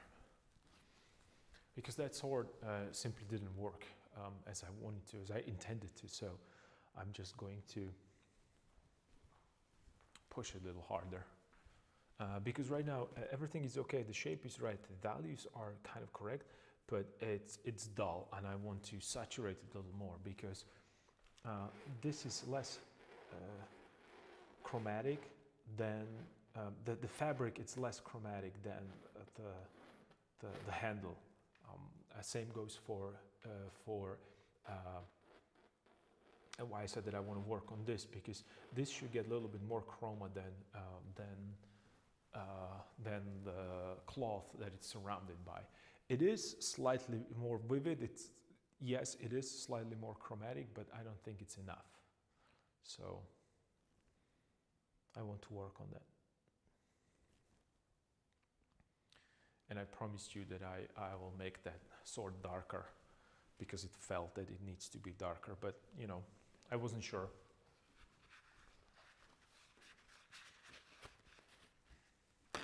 So let's see if I can push that handle a little more saturated, a little bit more vibrant.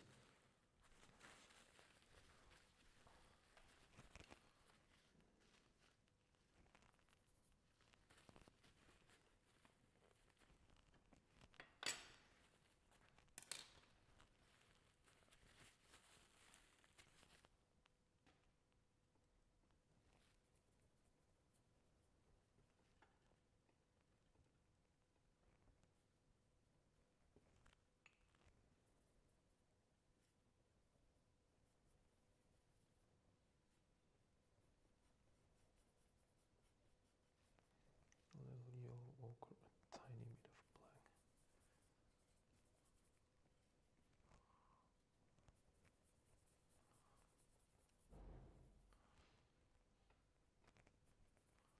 To make it darker.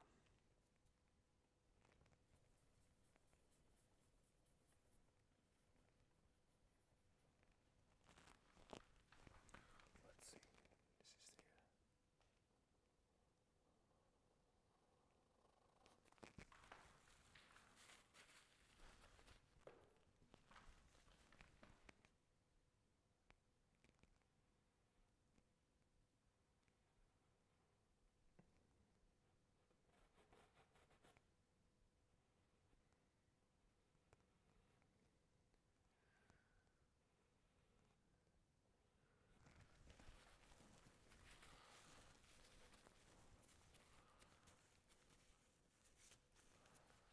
slightly more saturated and slightly lighter.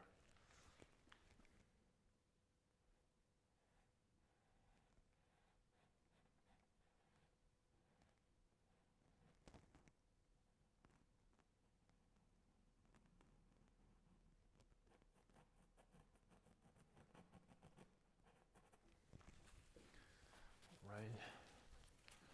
So this is something that was, I think, necessary for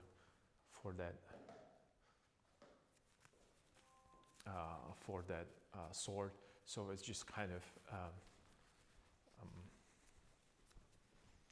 maybe a little bit more of this yellow ochre and a little bit of white into it.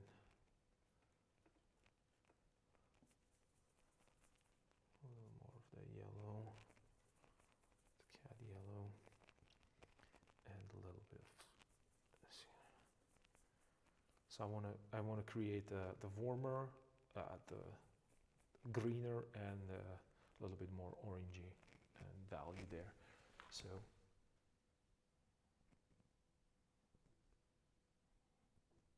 I have that warm and cool play between these things.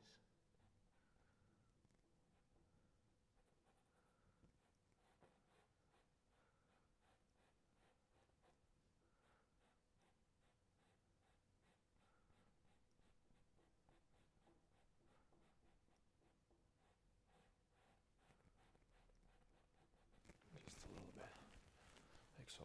Okay, and I pushed it a little bit more than I wanted right now, only because I scumble on top of it, and I know when the paint sits down and darken and dry a little bit, the intensity, it's going to lose a slight intensity.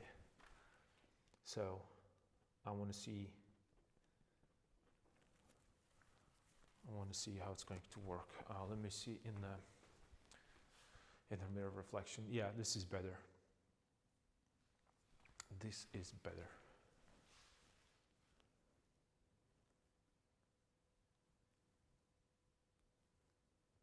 This works better.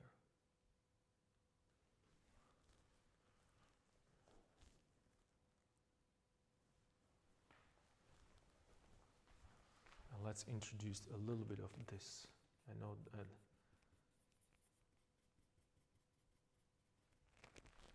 sounds strange, but then there's a reflection that goes into it.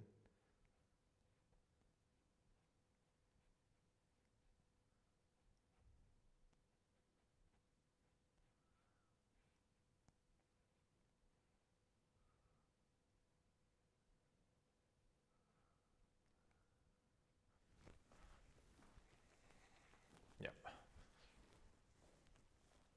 Just a little bit.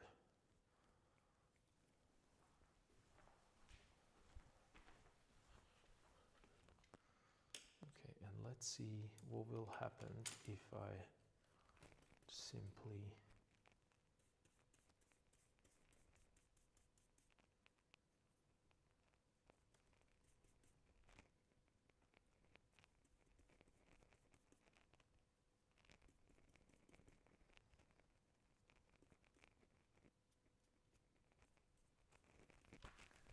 dry brush value here.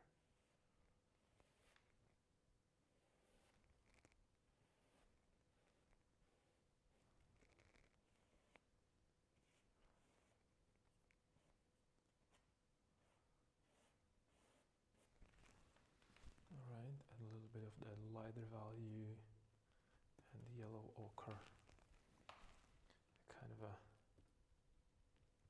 that pigment of that.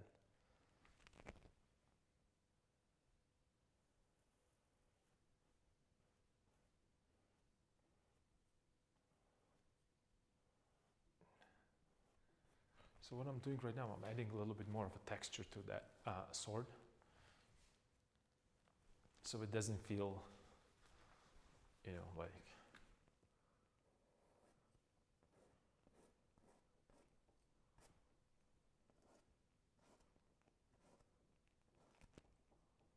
so it feels it was used and abused a little bit.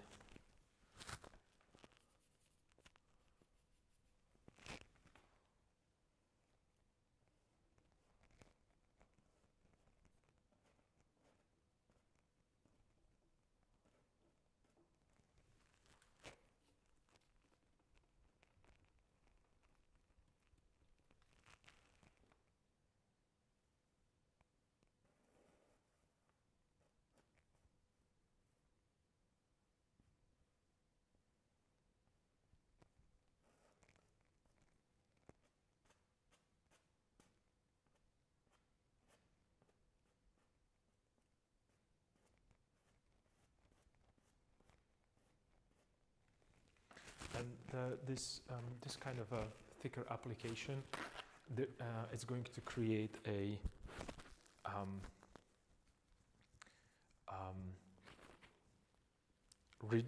ridges. The texture is going to be it's painted in pastel here, and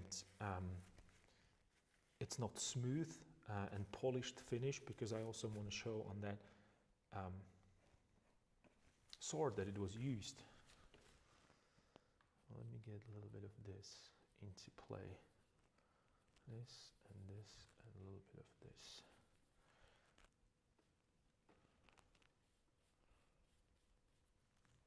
A little bit more. A little bit of this. And I don't want to really mix this. I just want to have that kind of a randomness on my brush, like random streaks of paint that, you know, some of it is light, some of it's dark, and that's that randomness that I was talking about, the happy accidents. I know what kind of pigment do I have on my brush. I know that all of these pigments are supposed to be there. I don't need to mix them. They're just going to find a proper place on its own. Something like with watercolors, you just know that, you know, the water is going to do its magic. Here, it's more about that. You feel, you know, you have to feel a little, you know, how would I put this? to be a little brave and explore these possibilities. Nothing's going to happen if you don't like it. You just scrape it with your palette knife, and you're good. You don't need to be worried about that. And I want to create that difference between that roughness of the blade against the polished that handle or guard, or I don't know exactly how it's called, that the cross section on that sword.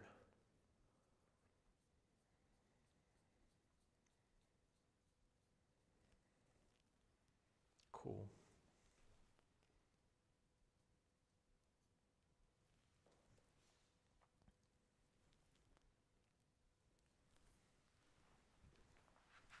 Yeah.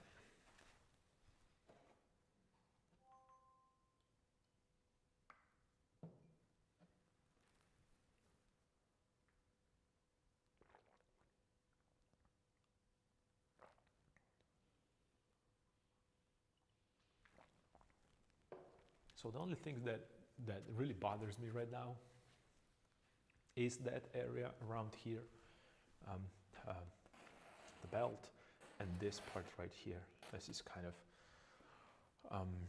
not what I wanted. So let me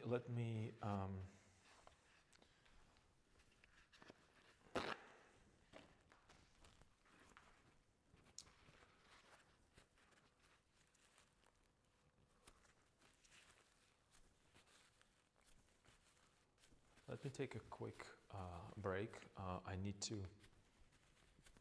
My eyes need a rest a little bit because I'm looking at a painting non-stop for 2.5 hours, and I told you that you should paint for half an hour, then take a little break, 5 minutes, so your eyes are looking at something else, and then get back to it. Because because I really have a problem here. I really do.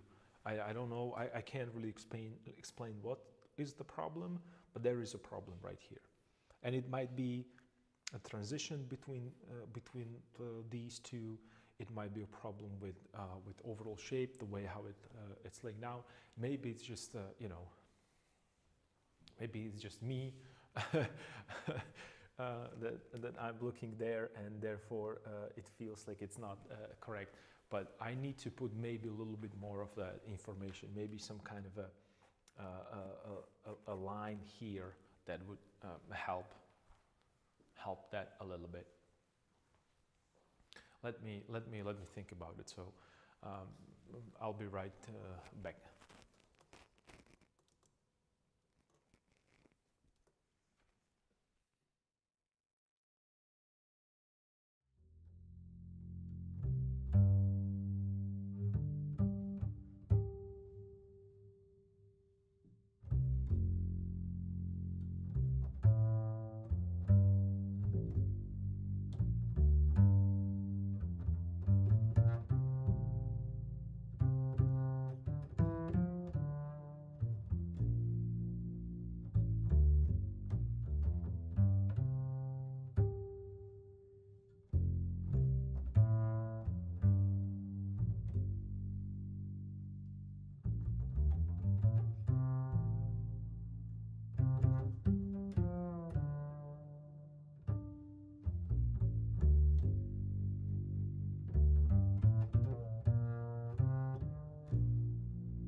All right, so excuse me, I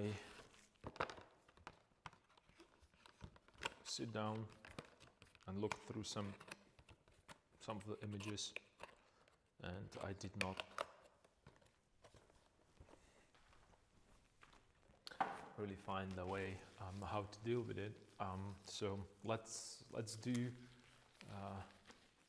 what we do best, and let's invent some stuff that could be cool. I'm gonna open a folder with a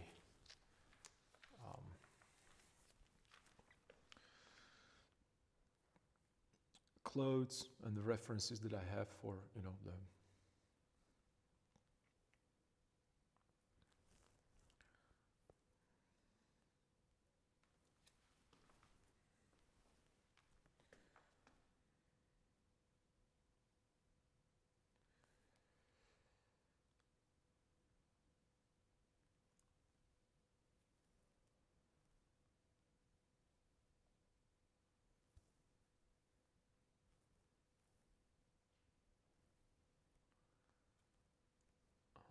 let me see if I can find some references.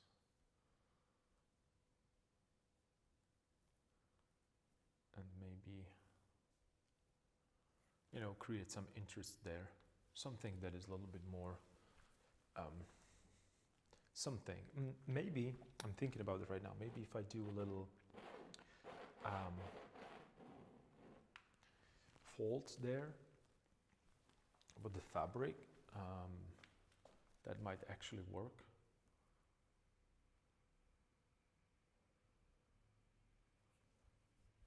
So it's folding around. Something, I want to create something interesting there, but I'm not sure what would be the right way to approach this little piece of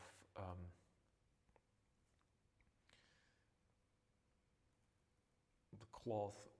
So, you know, I don't want to start creating crazy folds and whatnot, something that would destroy the overall feel to it. But maybe some folds, and, you know, I will add a little bit of that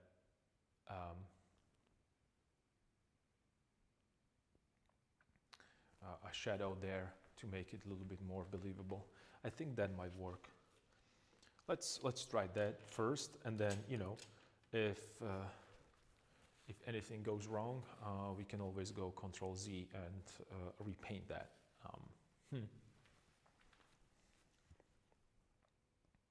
And the problem might not even be here, but no, it is. The problem is here. I'm trying to convince myself to work on something else, even though I know that the problem is there. Classic procrastination. So I started with these lines right here, and if I push it all the way here and maybe do a little, like, that it's folding over, maybe from here, this way, and then I can create a little bit, you know, a little bit more of an interesting thing here. That might work. Let's see. Let's just grab this.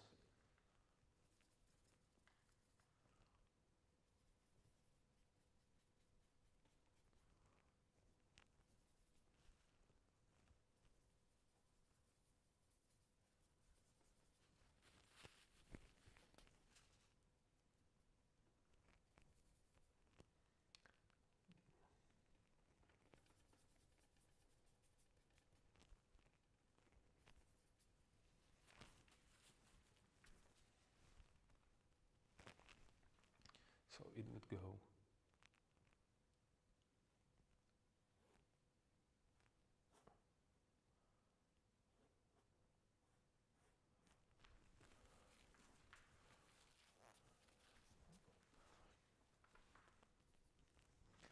like so, right here. Yeah, this way, here. Well, it's it's better immediately. This is really funny to look at, you know, how much work. Uh,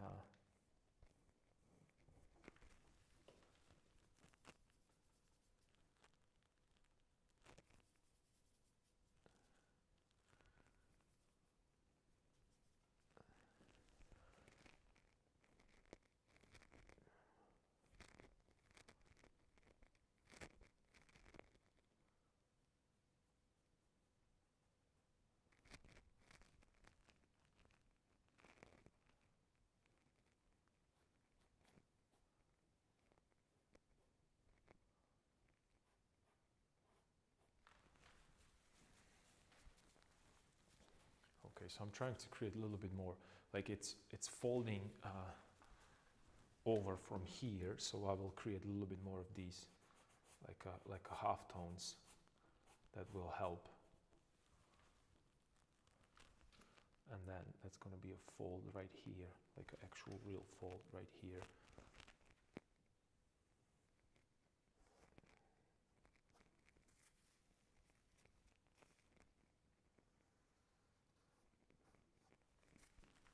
It's cool. So we will give a little bit more of that interest. Yeah, that looks way better. Because something was missing there. I don't know what, but this really definitely helped a bit.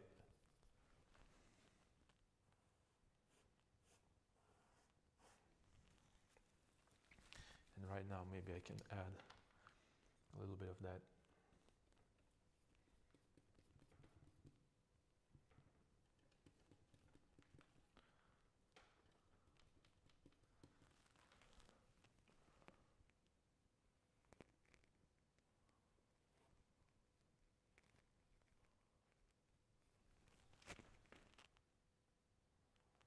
So the light is catching it a little bit here, a little bit here, a little here, a little here, maybe even down right here. So I create a little bit, just a little interest there. So you have something to look at. And then maybe I could cut this a little bit, that it's going over and in.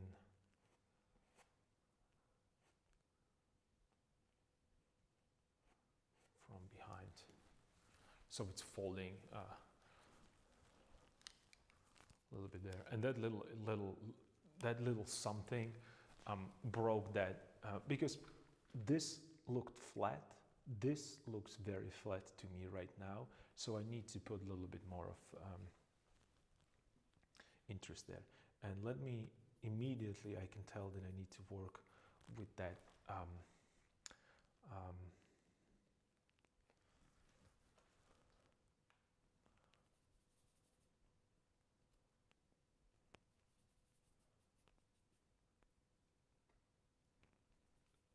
immediately I noticed that I have to work with that belt a little bit. So I'm going to bring that saturation higher up. And I'm just scabbling on top. So I will create a little bit more vibrant color, little more. And then I'm going to change that shadow, actually. That's another thing that I should do. I'm going to change that shadow underneath on this one to make it a little less. Oops. Maybe I can use this one. A little bit of this, a little bit of this, make it a little more orangey so it doesn't turn green.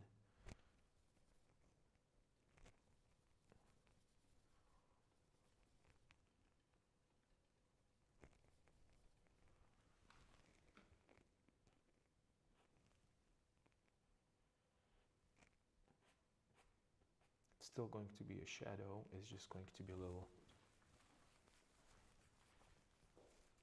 lighter shadow.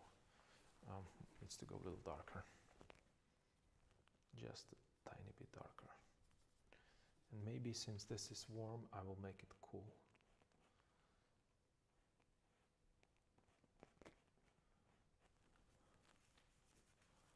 Okay, and a little lighter this part, so.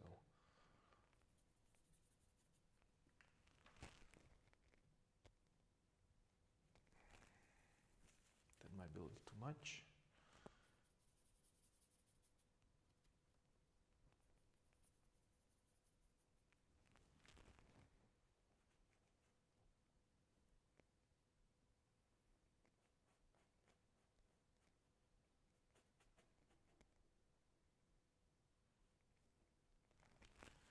Might be a little too much. Okay, that's cool.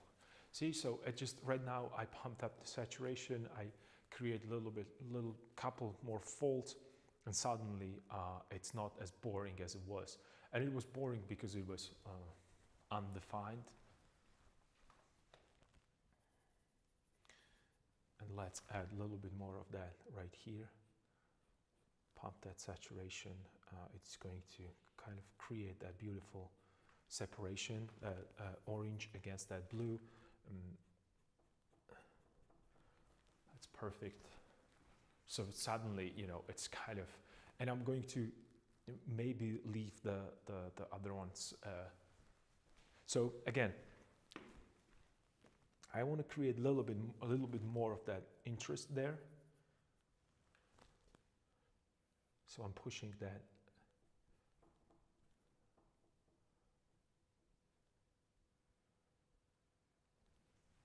I'm pushing that saturation a little more, and I'm asking myself, do I want to, again, well, because by adding more saturation here and here, I created also differences between, within the same object, right? So you still believe that it's the same belt because it's kind of wrapping around, right?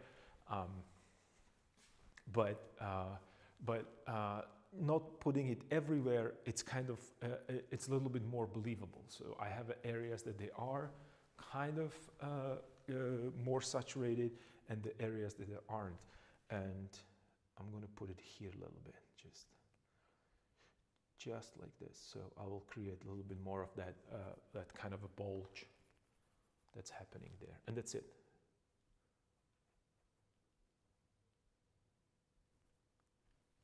And that's it.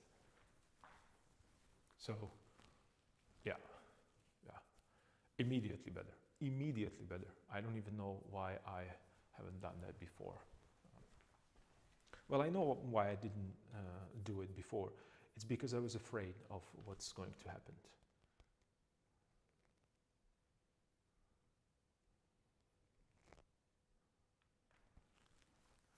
That's why I didn't do it sooner. Okay, cool. So we corrected hand, we corrected belt, we worked on the sword a little bit. That belongs to the environment a little bit more. Right now, if I focus a little bit more on the chainmail, I think that that could bring us to almost to the finish, almost to the finish. And then maybe tomorrow I can get back to the main project that I'm working on, just to, you know, take a little break from this, work on the other painting that I have unfinished, the other project. Yeah. So let's work on that chainmail right here, around here a little bit, to see, you know, whether or not, because it seems to me right now,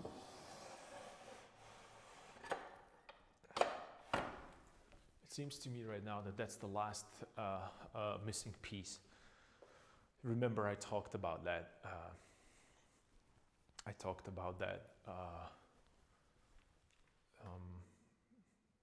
Fact that you're trying to create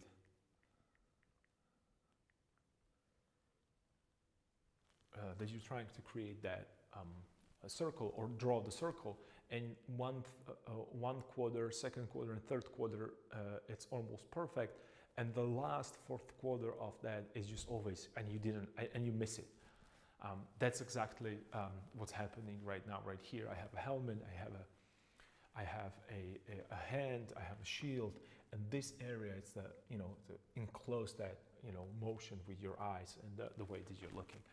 I'm not going to be working on the boots anymore because they are the least. There is information is not needed there. That's what I'm trying to say. Maybe I could push a little bit here. I'm looking at it right now. Let me just do it immediately. A little lighter here. So I will create the feeling that even that sword is catching a little bit of light. A little lighter.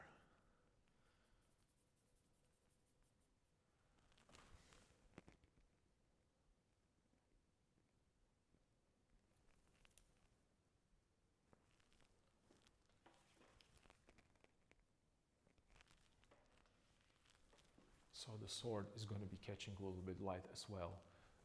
The handle.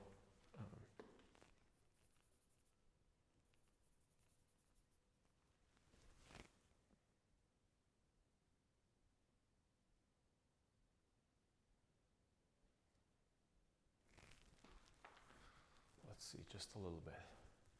Yeah. So it feels three-dimensional. And then soften it a little bit here with the.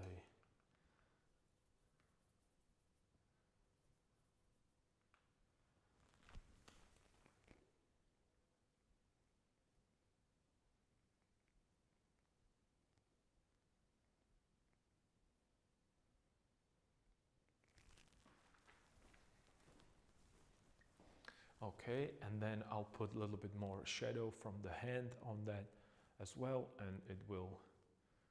So also that part is going to read as three-dimensional, not just a random. Okay.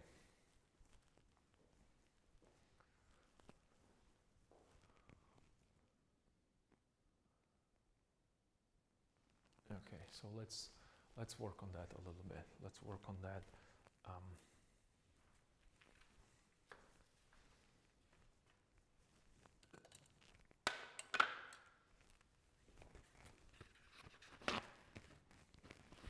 Chainmail that I feel like it's the last part that I need to push a little further. And then really the only parts that are not finished would be the sword. Just a little bit. I will wait till it dries a little bit. So the texture that is there, then we can create a little kind of a soft dry brush, and all these ridges that are here right now made by a paint, it's going to catch that little paint, and it will create a little bit more of an interest there. And then maybe put a little highlight on that sword as well. Yeah, that would definitely help. The little highlight, because it needs to be, like the helmet, a little more vibrant.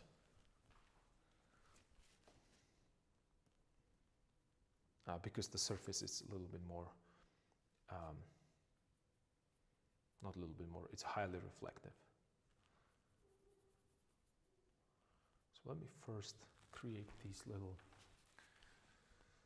let me just go here.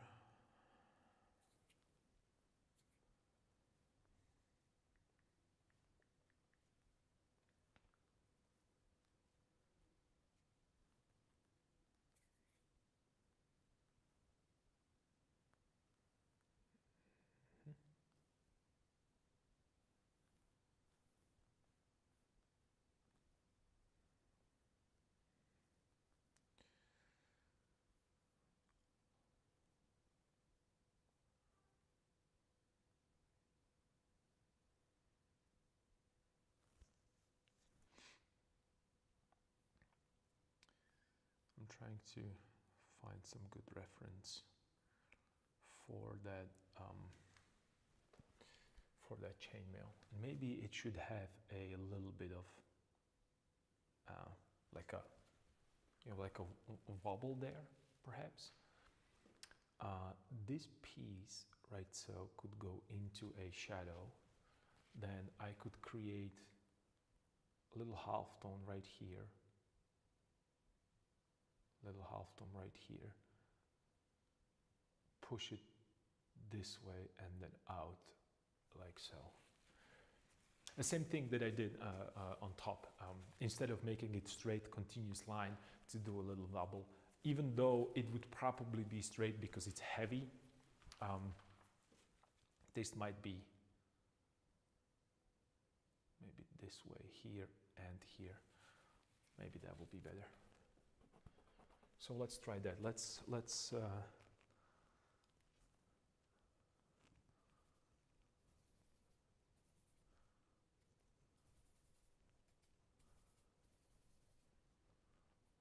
a little bit of this, a little bit of that green,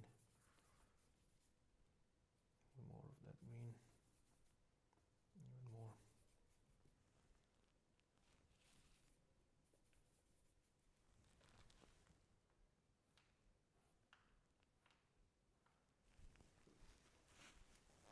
Okay, to push it a little bit this way. Maybe a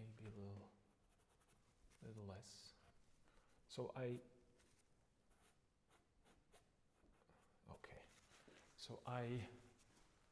I'm trying to create a cast shadow that is done by the cloth.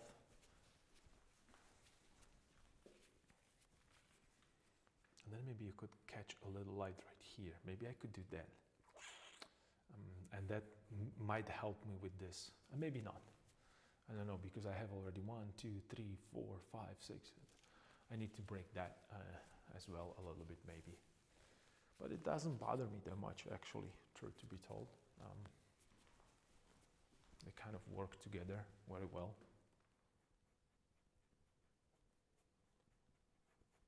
So I might leave it as it is. Okay, so let's create these little links. So let's just maybe do a little, like, why don't I create a, so it's going this way up and here, this way up and here, this way up and here, this way up and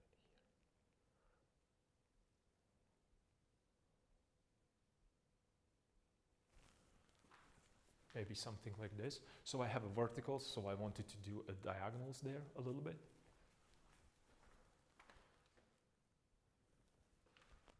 Right.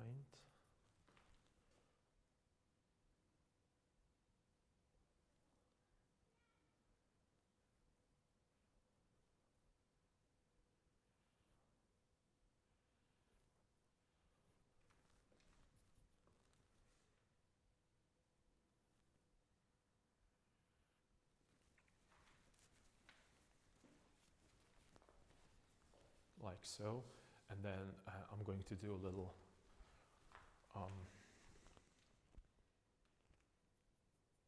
detail there.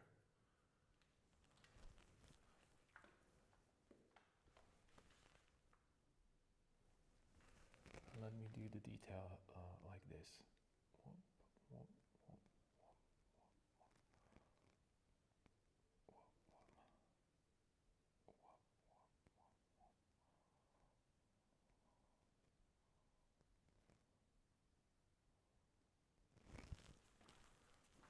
I'm creating like a different kind of a feel for a pattern.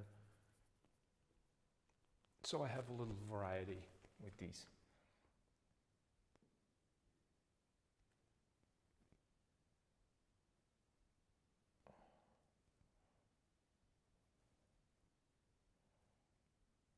I'm drawing little number 3s right now, right there.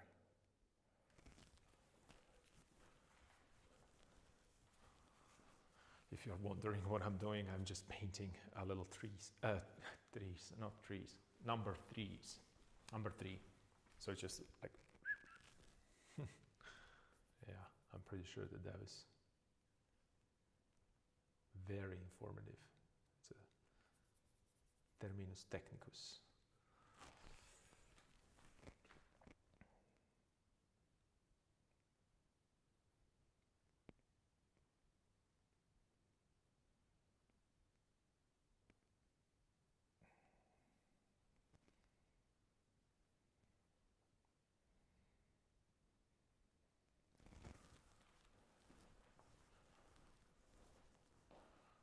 Yeah, so it has a little bubble there. Cool.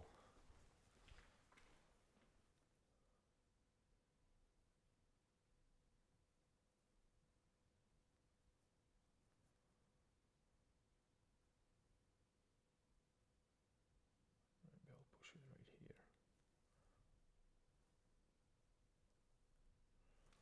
Okay.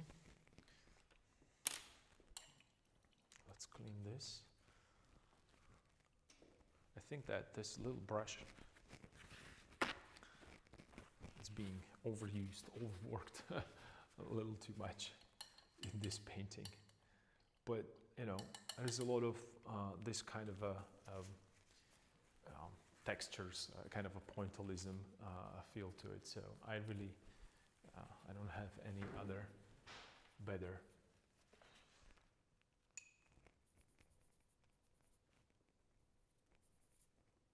idea how to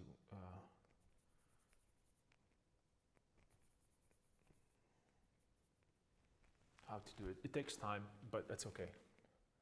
So I'm just going to bring a little more accents here.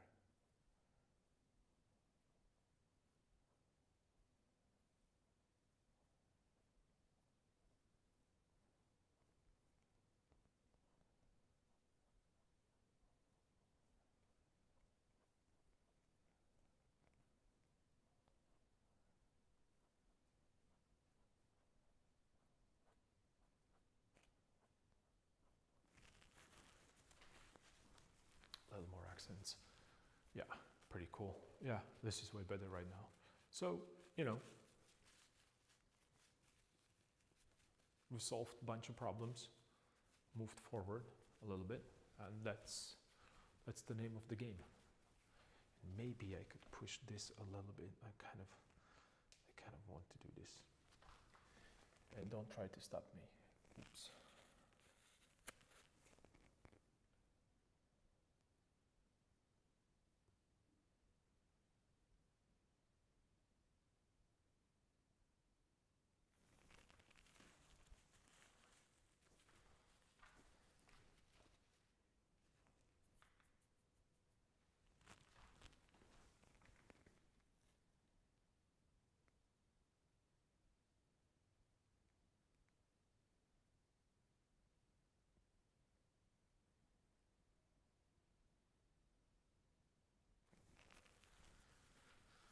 Okay, I put a little ornament there on the sword, so I will break that one continuous line. I said I'm not going to put the ornaments there, but then for some reason it was asking for it.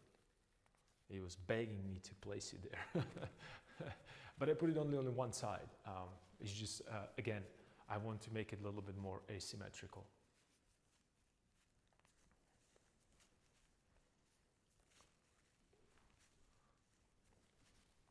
Yeah, so we have that chainmail there on the bottom.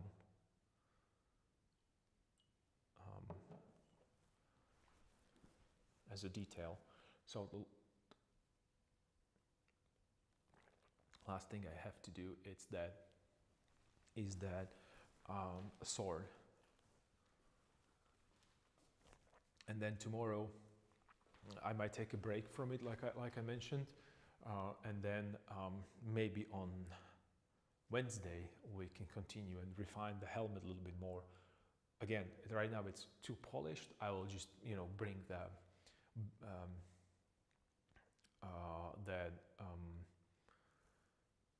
bristle brush and I will just scumble some paint on top of it to give it more texture. Perhaps. And then maybe I can push the shield a little bit more. Even though I kind of like that kind of a scruffy rough feel of that shield.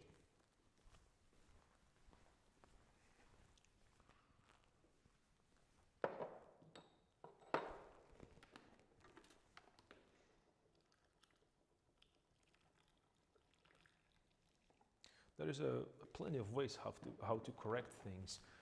The most important for you to remember is that no matter which way you choose to approach that, bring it to the end in order for you to see whether or not it's working. Because if you just randomly place some brush marks, they're not going to be as useful to you as kind of a little bit more refined idea, because then it's what would be the good analogy? It's like a comment that you leave under the YouTube or Twitch video, or under a picture in Instagram, against a coherent essay that has some meaning. And it's the same with this. If you just do a little, the little ring right here, and you step back and it's like, oh, that ring doesn't work there. And by ring, I mean little link on that chainmail. You'll be like, oh, well, it's not working, I shouldn't do it. You don't, if you do just a small part, you're not giving yourself enough points of reference to then judge the other parts around. So, and you can see me sometimes immediately switch because I already know that this is not going to work. But most of the time I'll just paint it and then I'll come another day and I'll be like, well, I don't like it, I'll repaint it. You can see me do this. And was with the hand, with the sword, there are things that I don't like on the sword right now, but I trust the fact that I know that I have those ridges there, the texture, the impasto part, and I know that when I know this by experience, I know when I'll start adding things to it, it's going to work way better. So I have to be patient. I have to trust my own judgment and trust my own experience. It's really difficult when you are working alone in the studio. You don't have anybody to tell you, oh, I like this or I dislike this, you shouldn't do it. But that's what it is. That's what it is when you have your own atelier or your own place where you work. There's not going to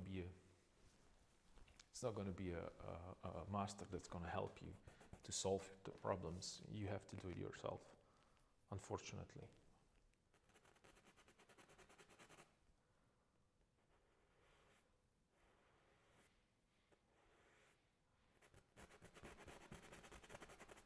A little sharper edge right here. I want to make sure that the sword is, the shield is there. And I'm thinking, should I put a little thickness there of that shield on the bottom part? Because it's kind of curves away from us, so I don't feel like I should. I don't think it's necessary. Or maybe it will be. I will leave that decision to a next day. But what I would like to do is to bring that hand a little bit more. I'm thinking if I put a little highlight there, yeah, like highlight here and here, so I'll get, yeah, let's do that. And since I have a yellow there,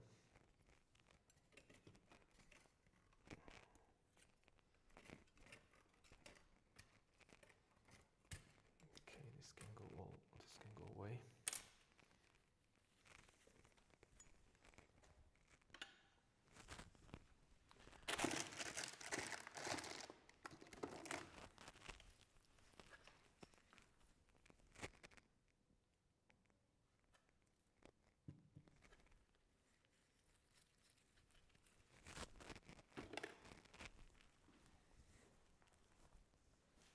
Since I have a yellow there, maybe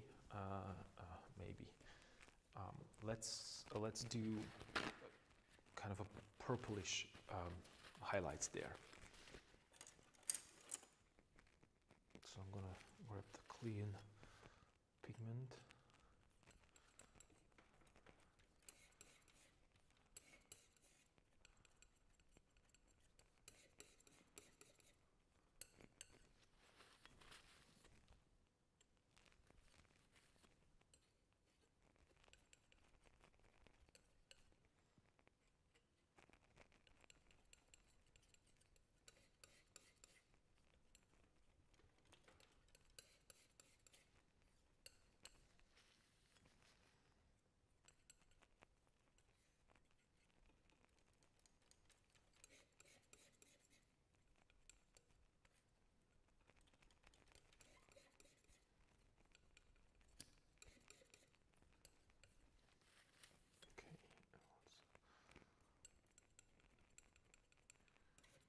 I have a really desaturated purple here,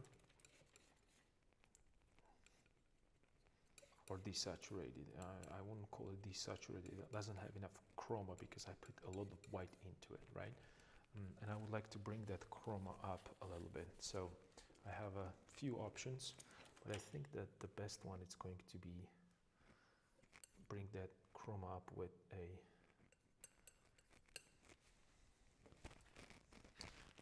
little yellow, a little bit of yellow. And you might be thinking about, oh man, you have a purple against yellow, these colors are going to neutralize each other.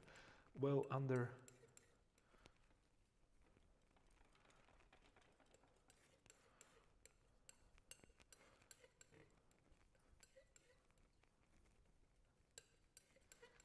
the certain conditions, they won't. And one of these conditions is that if you bring that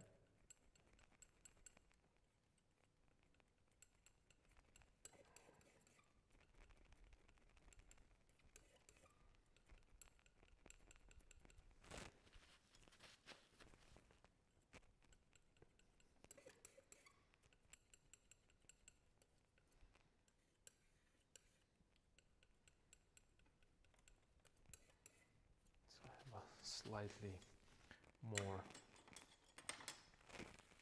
chroma rich purple there.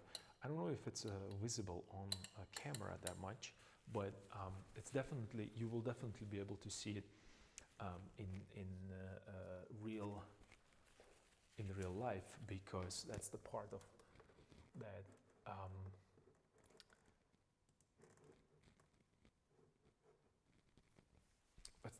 that I think that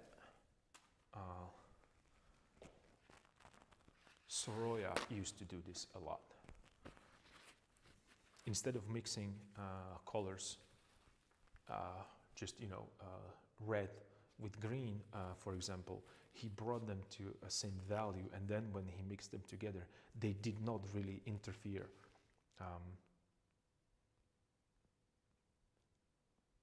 It's really strange, but test it and let me know what you think about that.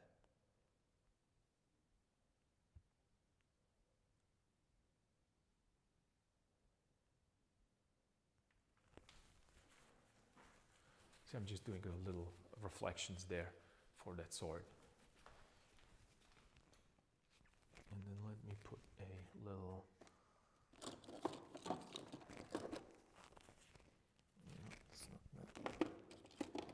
it's not it.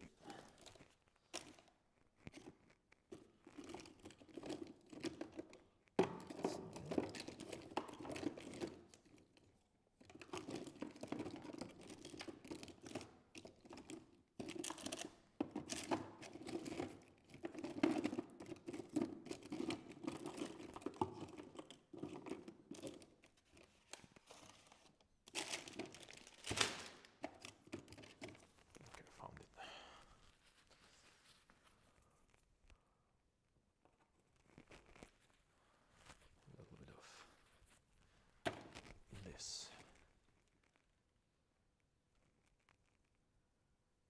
Oh, yep.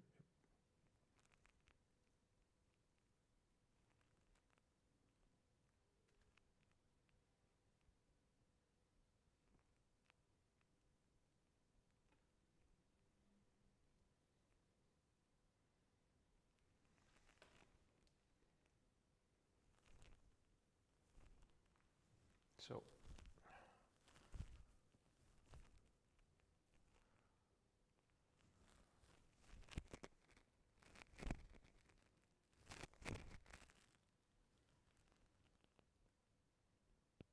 cool. I was trying to create a point.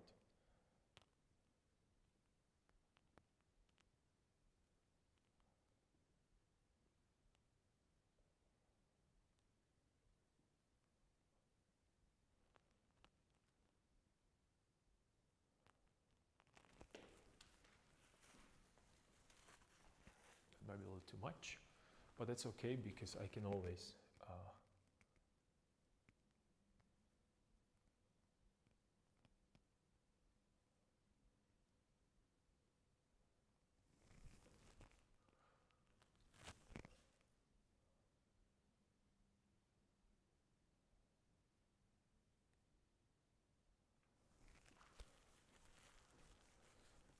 So what I'm doing right now, I'm creating that idea of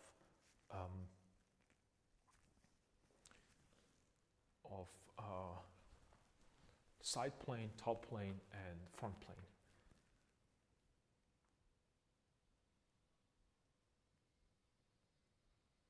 And since this is not a gradual turn, like it would be on something spherical, but this is more like edges on a cube, I am creating sharp edge.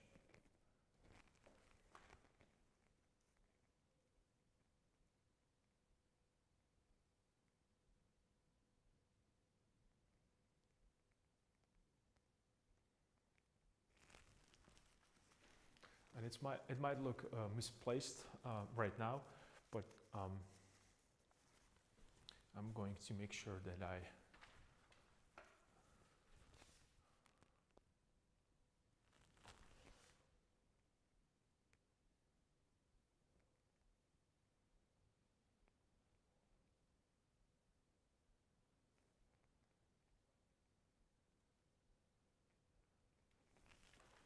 correct it with a little bit more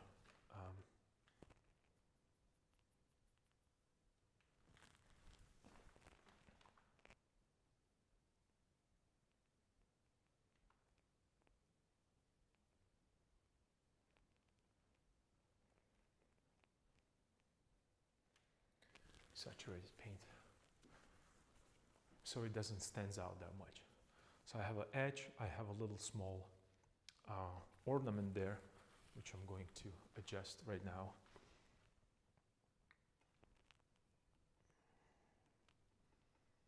And I'm painting slightly more impasto there.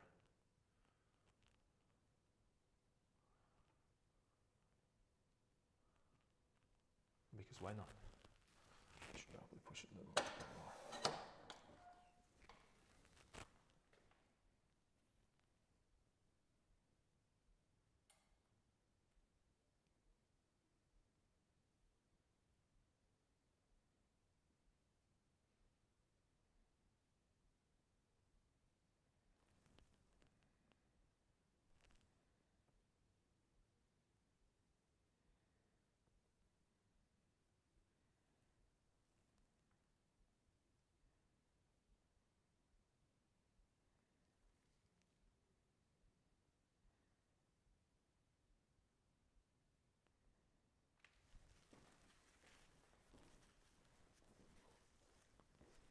Slowly advancing that a little bit. So right now you can see I created, and this is kind of up to you, or I think it's very important, but you might disagree with me, but I created a harmony between left and right and top, and I created a kind of triangle which compositionally works with the triangular shape of the figure, or the main shape, by putting saturated yellow here, saturated yellow here, and saturated yellow here. And it kind of creates these three points there, even though they are all different. One is metal, one is wood, and one is cloth. I kind of trying to harmonize them right now, compositionally as well.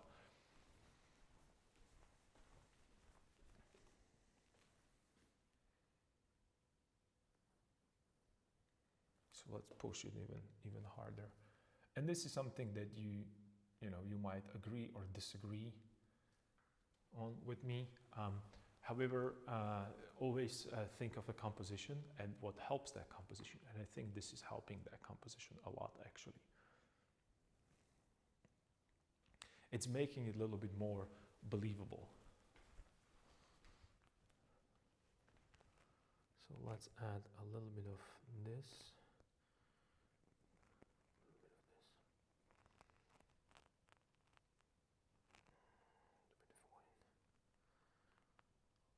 I want to desaturate it a little bit.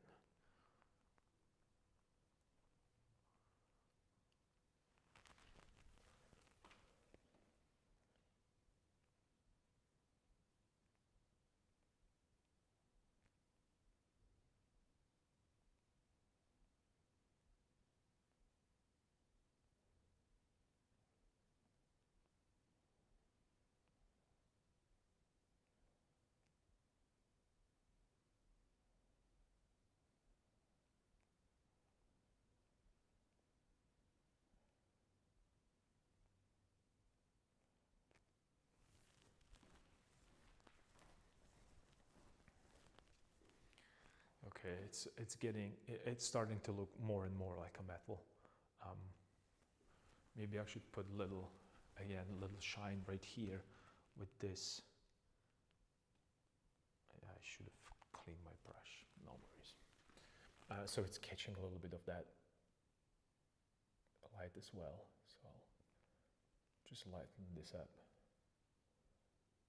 a little bit.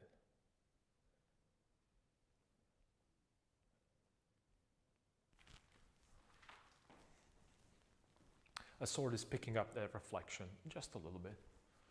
Same as I did with that part right here in that sword. So it feels that, you know, it belongs to that environment, so it's reflecting into it. Cool. Yep, I think that was beneficial to add it there.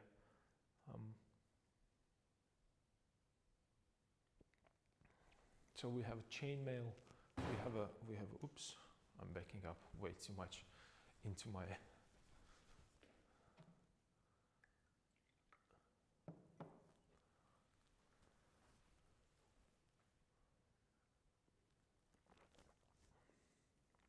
Yeah.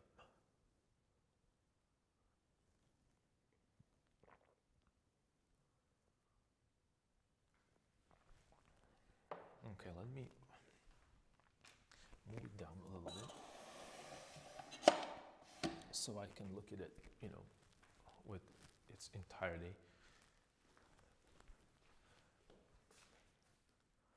Yeah, I think it works. I'm looking at mirror reflection. You can't really see me, but I think it's working. There still might be a few things that I want to address, and probably it's going to be that sharp edge on the top of the helmet. I don't like it. I think it's breaking the form there a little bit, I think. So maybe I could do it immediately right now. Why would I wait?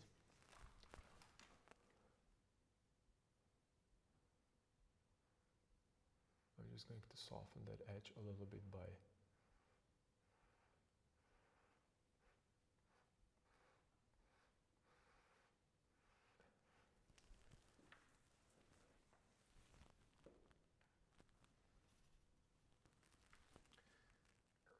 just adding a little bit of that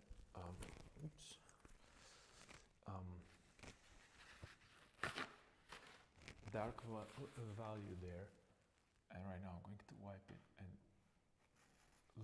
little because you can't really wipe all the paint away from there, but it kind of knocks down that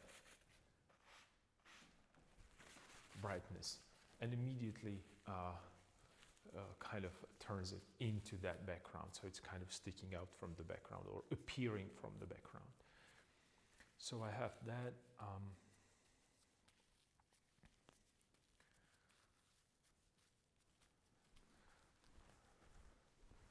And maybe that cross should be painted by that background orange color when I'm thinking about it right now.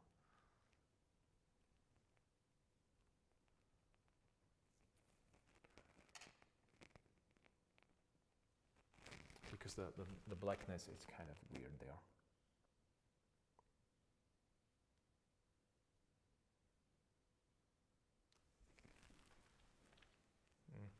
Right now it doesn't look good at all. So, well,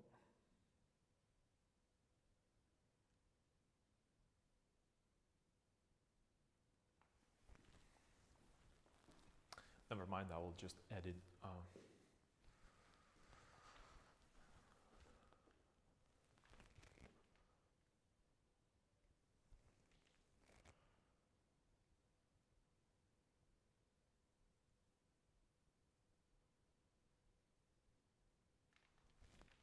I'm gonna add a little bit of this here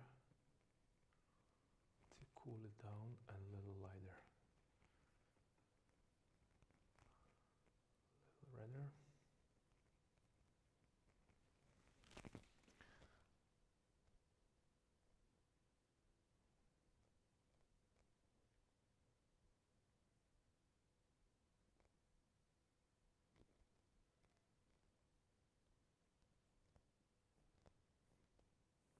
Softening that edge.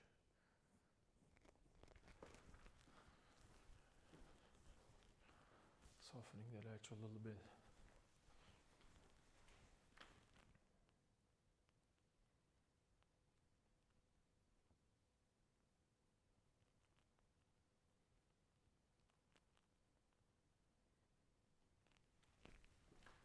Adding a little bit more detail to that hand as well, even though I don't want it to be really, really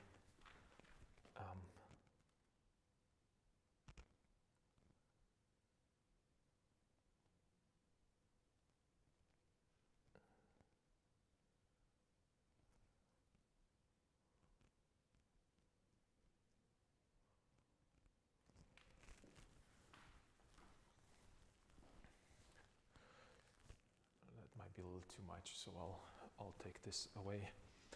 I don't want it to be rendered because it's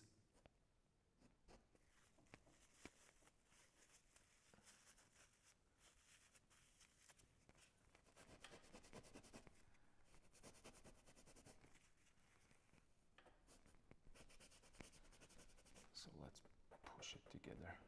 Nice. I don't want it to be fully rendered because I want to make sure that the attention is not going there as much as to that other hand that I am pushing a little more.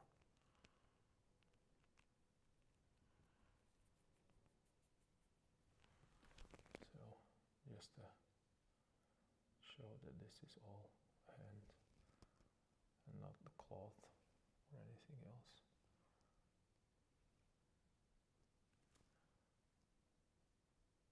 And these are fingers. They're right here.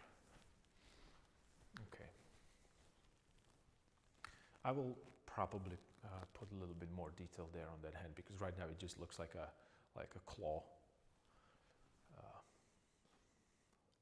So that will be something that I will be looking into in the next session. Yeah, I think this was a good one today. There still might be plenty of things to correct, but we'll see. Maybe a little bit of that orange here, just hit it. So it's kind of, so it doesn't feel like it's a line there, but value.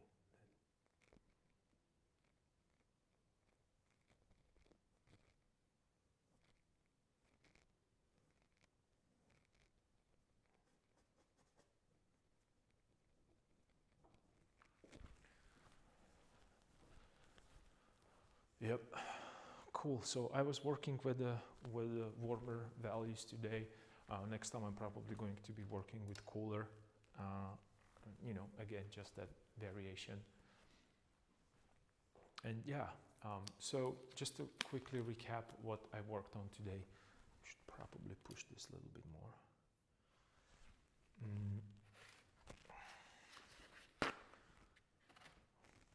I was adjusting things. I was slowly developing the painting. I was adding very little paint, except the hand, because I really wanted to put a thicker paint there. But, you know, it was more or less just, you know, having fun with, maybe I could put this there as well. Yeah, that might be cool. A little bit more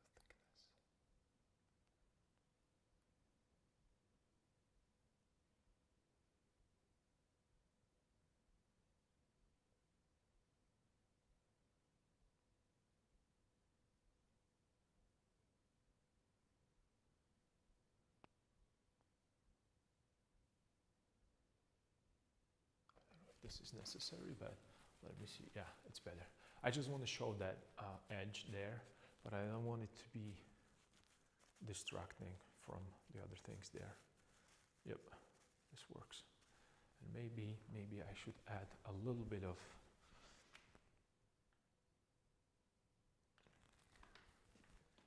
here to show that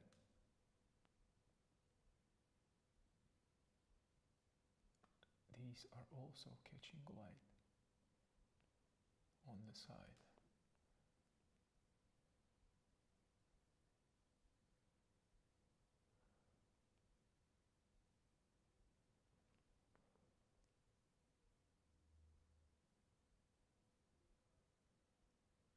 Just a little bit.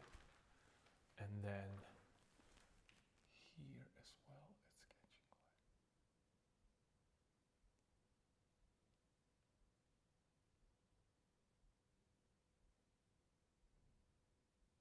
Just a tiny bit. So it has a thickness. So again, it has a side plane, front plane, and a top plane. Cool.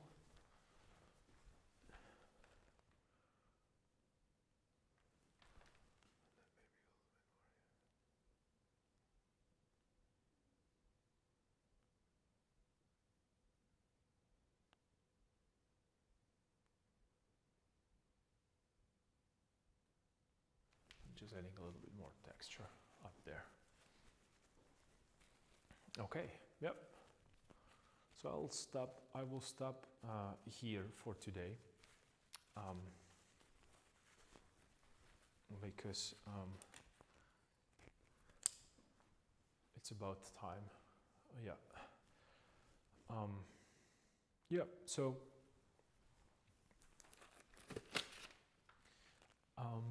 just a quick recap last time, because I think I mentioned it multiple times that I'm done. But then, you know, that's the beauty of painting. The moment that you start, you know, working with the whole painting finally, so everything is on its place, then you will start seeing these, noticing the little things that need to be improved, and you can keep working till, you know, the end of time. So that there are good examples of painters that did such a thing. I believe that even Leonardo da Vinci was working on that Mona Lisa, famous Mona Lisa, till the end of his life, that it was his precious painting that he was continuing developing. So it took time, and he supposedly lived more than 70, maybe 80 years. So he really took time with that painting. No wonder that's that famous. So there's a little bit of the adjustments, a little bit of a fresh paint there, a little bit of dry brush, a little bit of designing, and we're slowly kind of tightening things around, making these decisions about the value, saturation, chroma, whether it's a soft edge or a hard edge or lost edge, depending on how I want your eye to be traveling through the painting. So we talked about this multiple times, that we are trying to connect and disconnect things. Very famous Harold Spiel idea about what is beautiful art, or what is beautiful composition, is the unity within the variety, and variety within a unity. So I would like to leave you with this idea.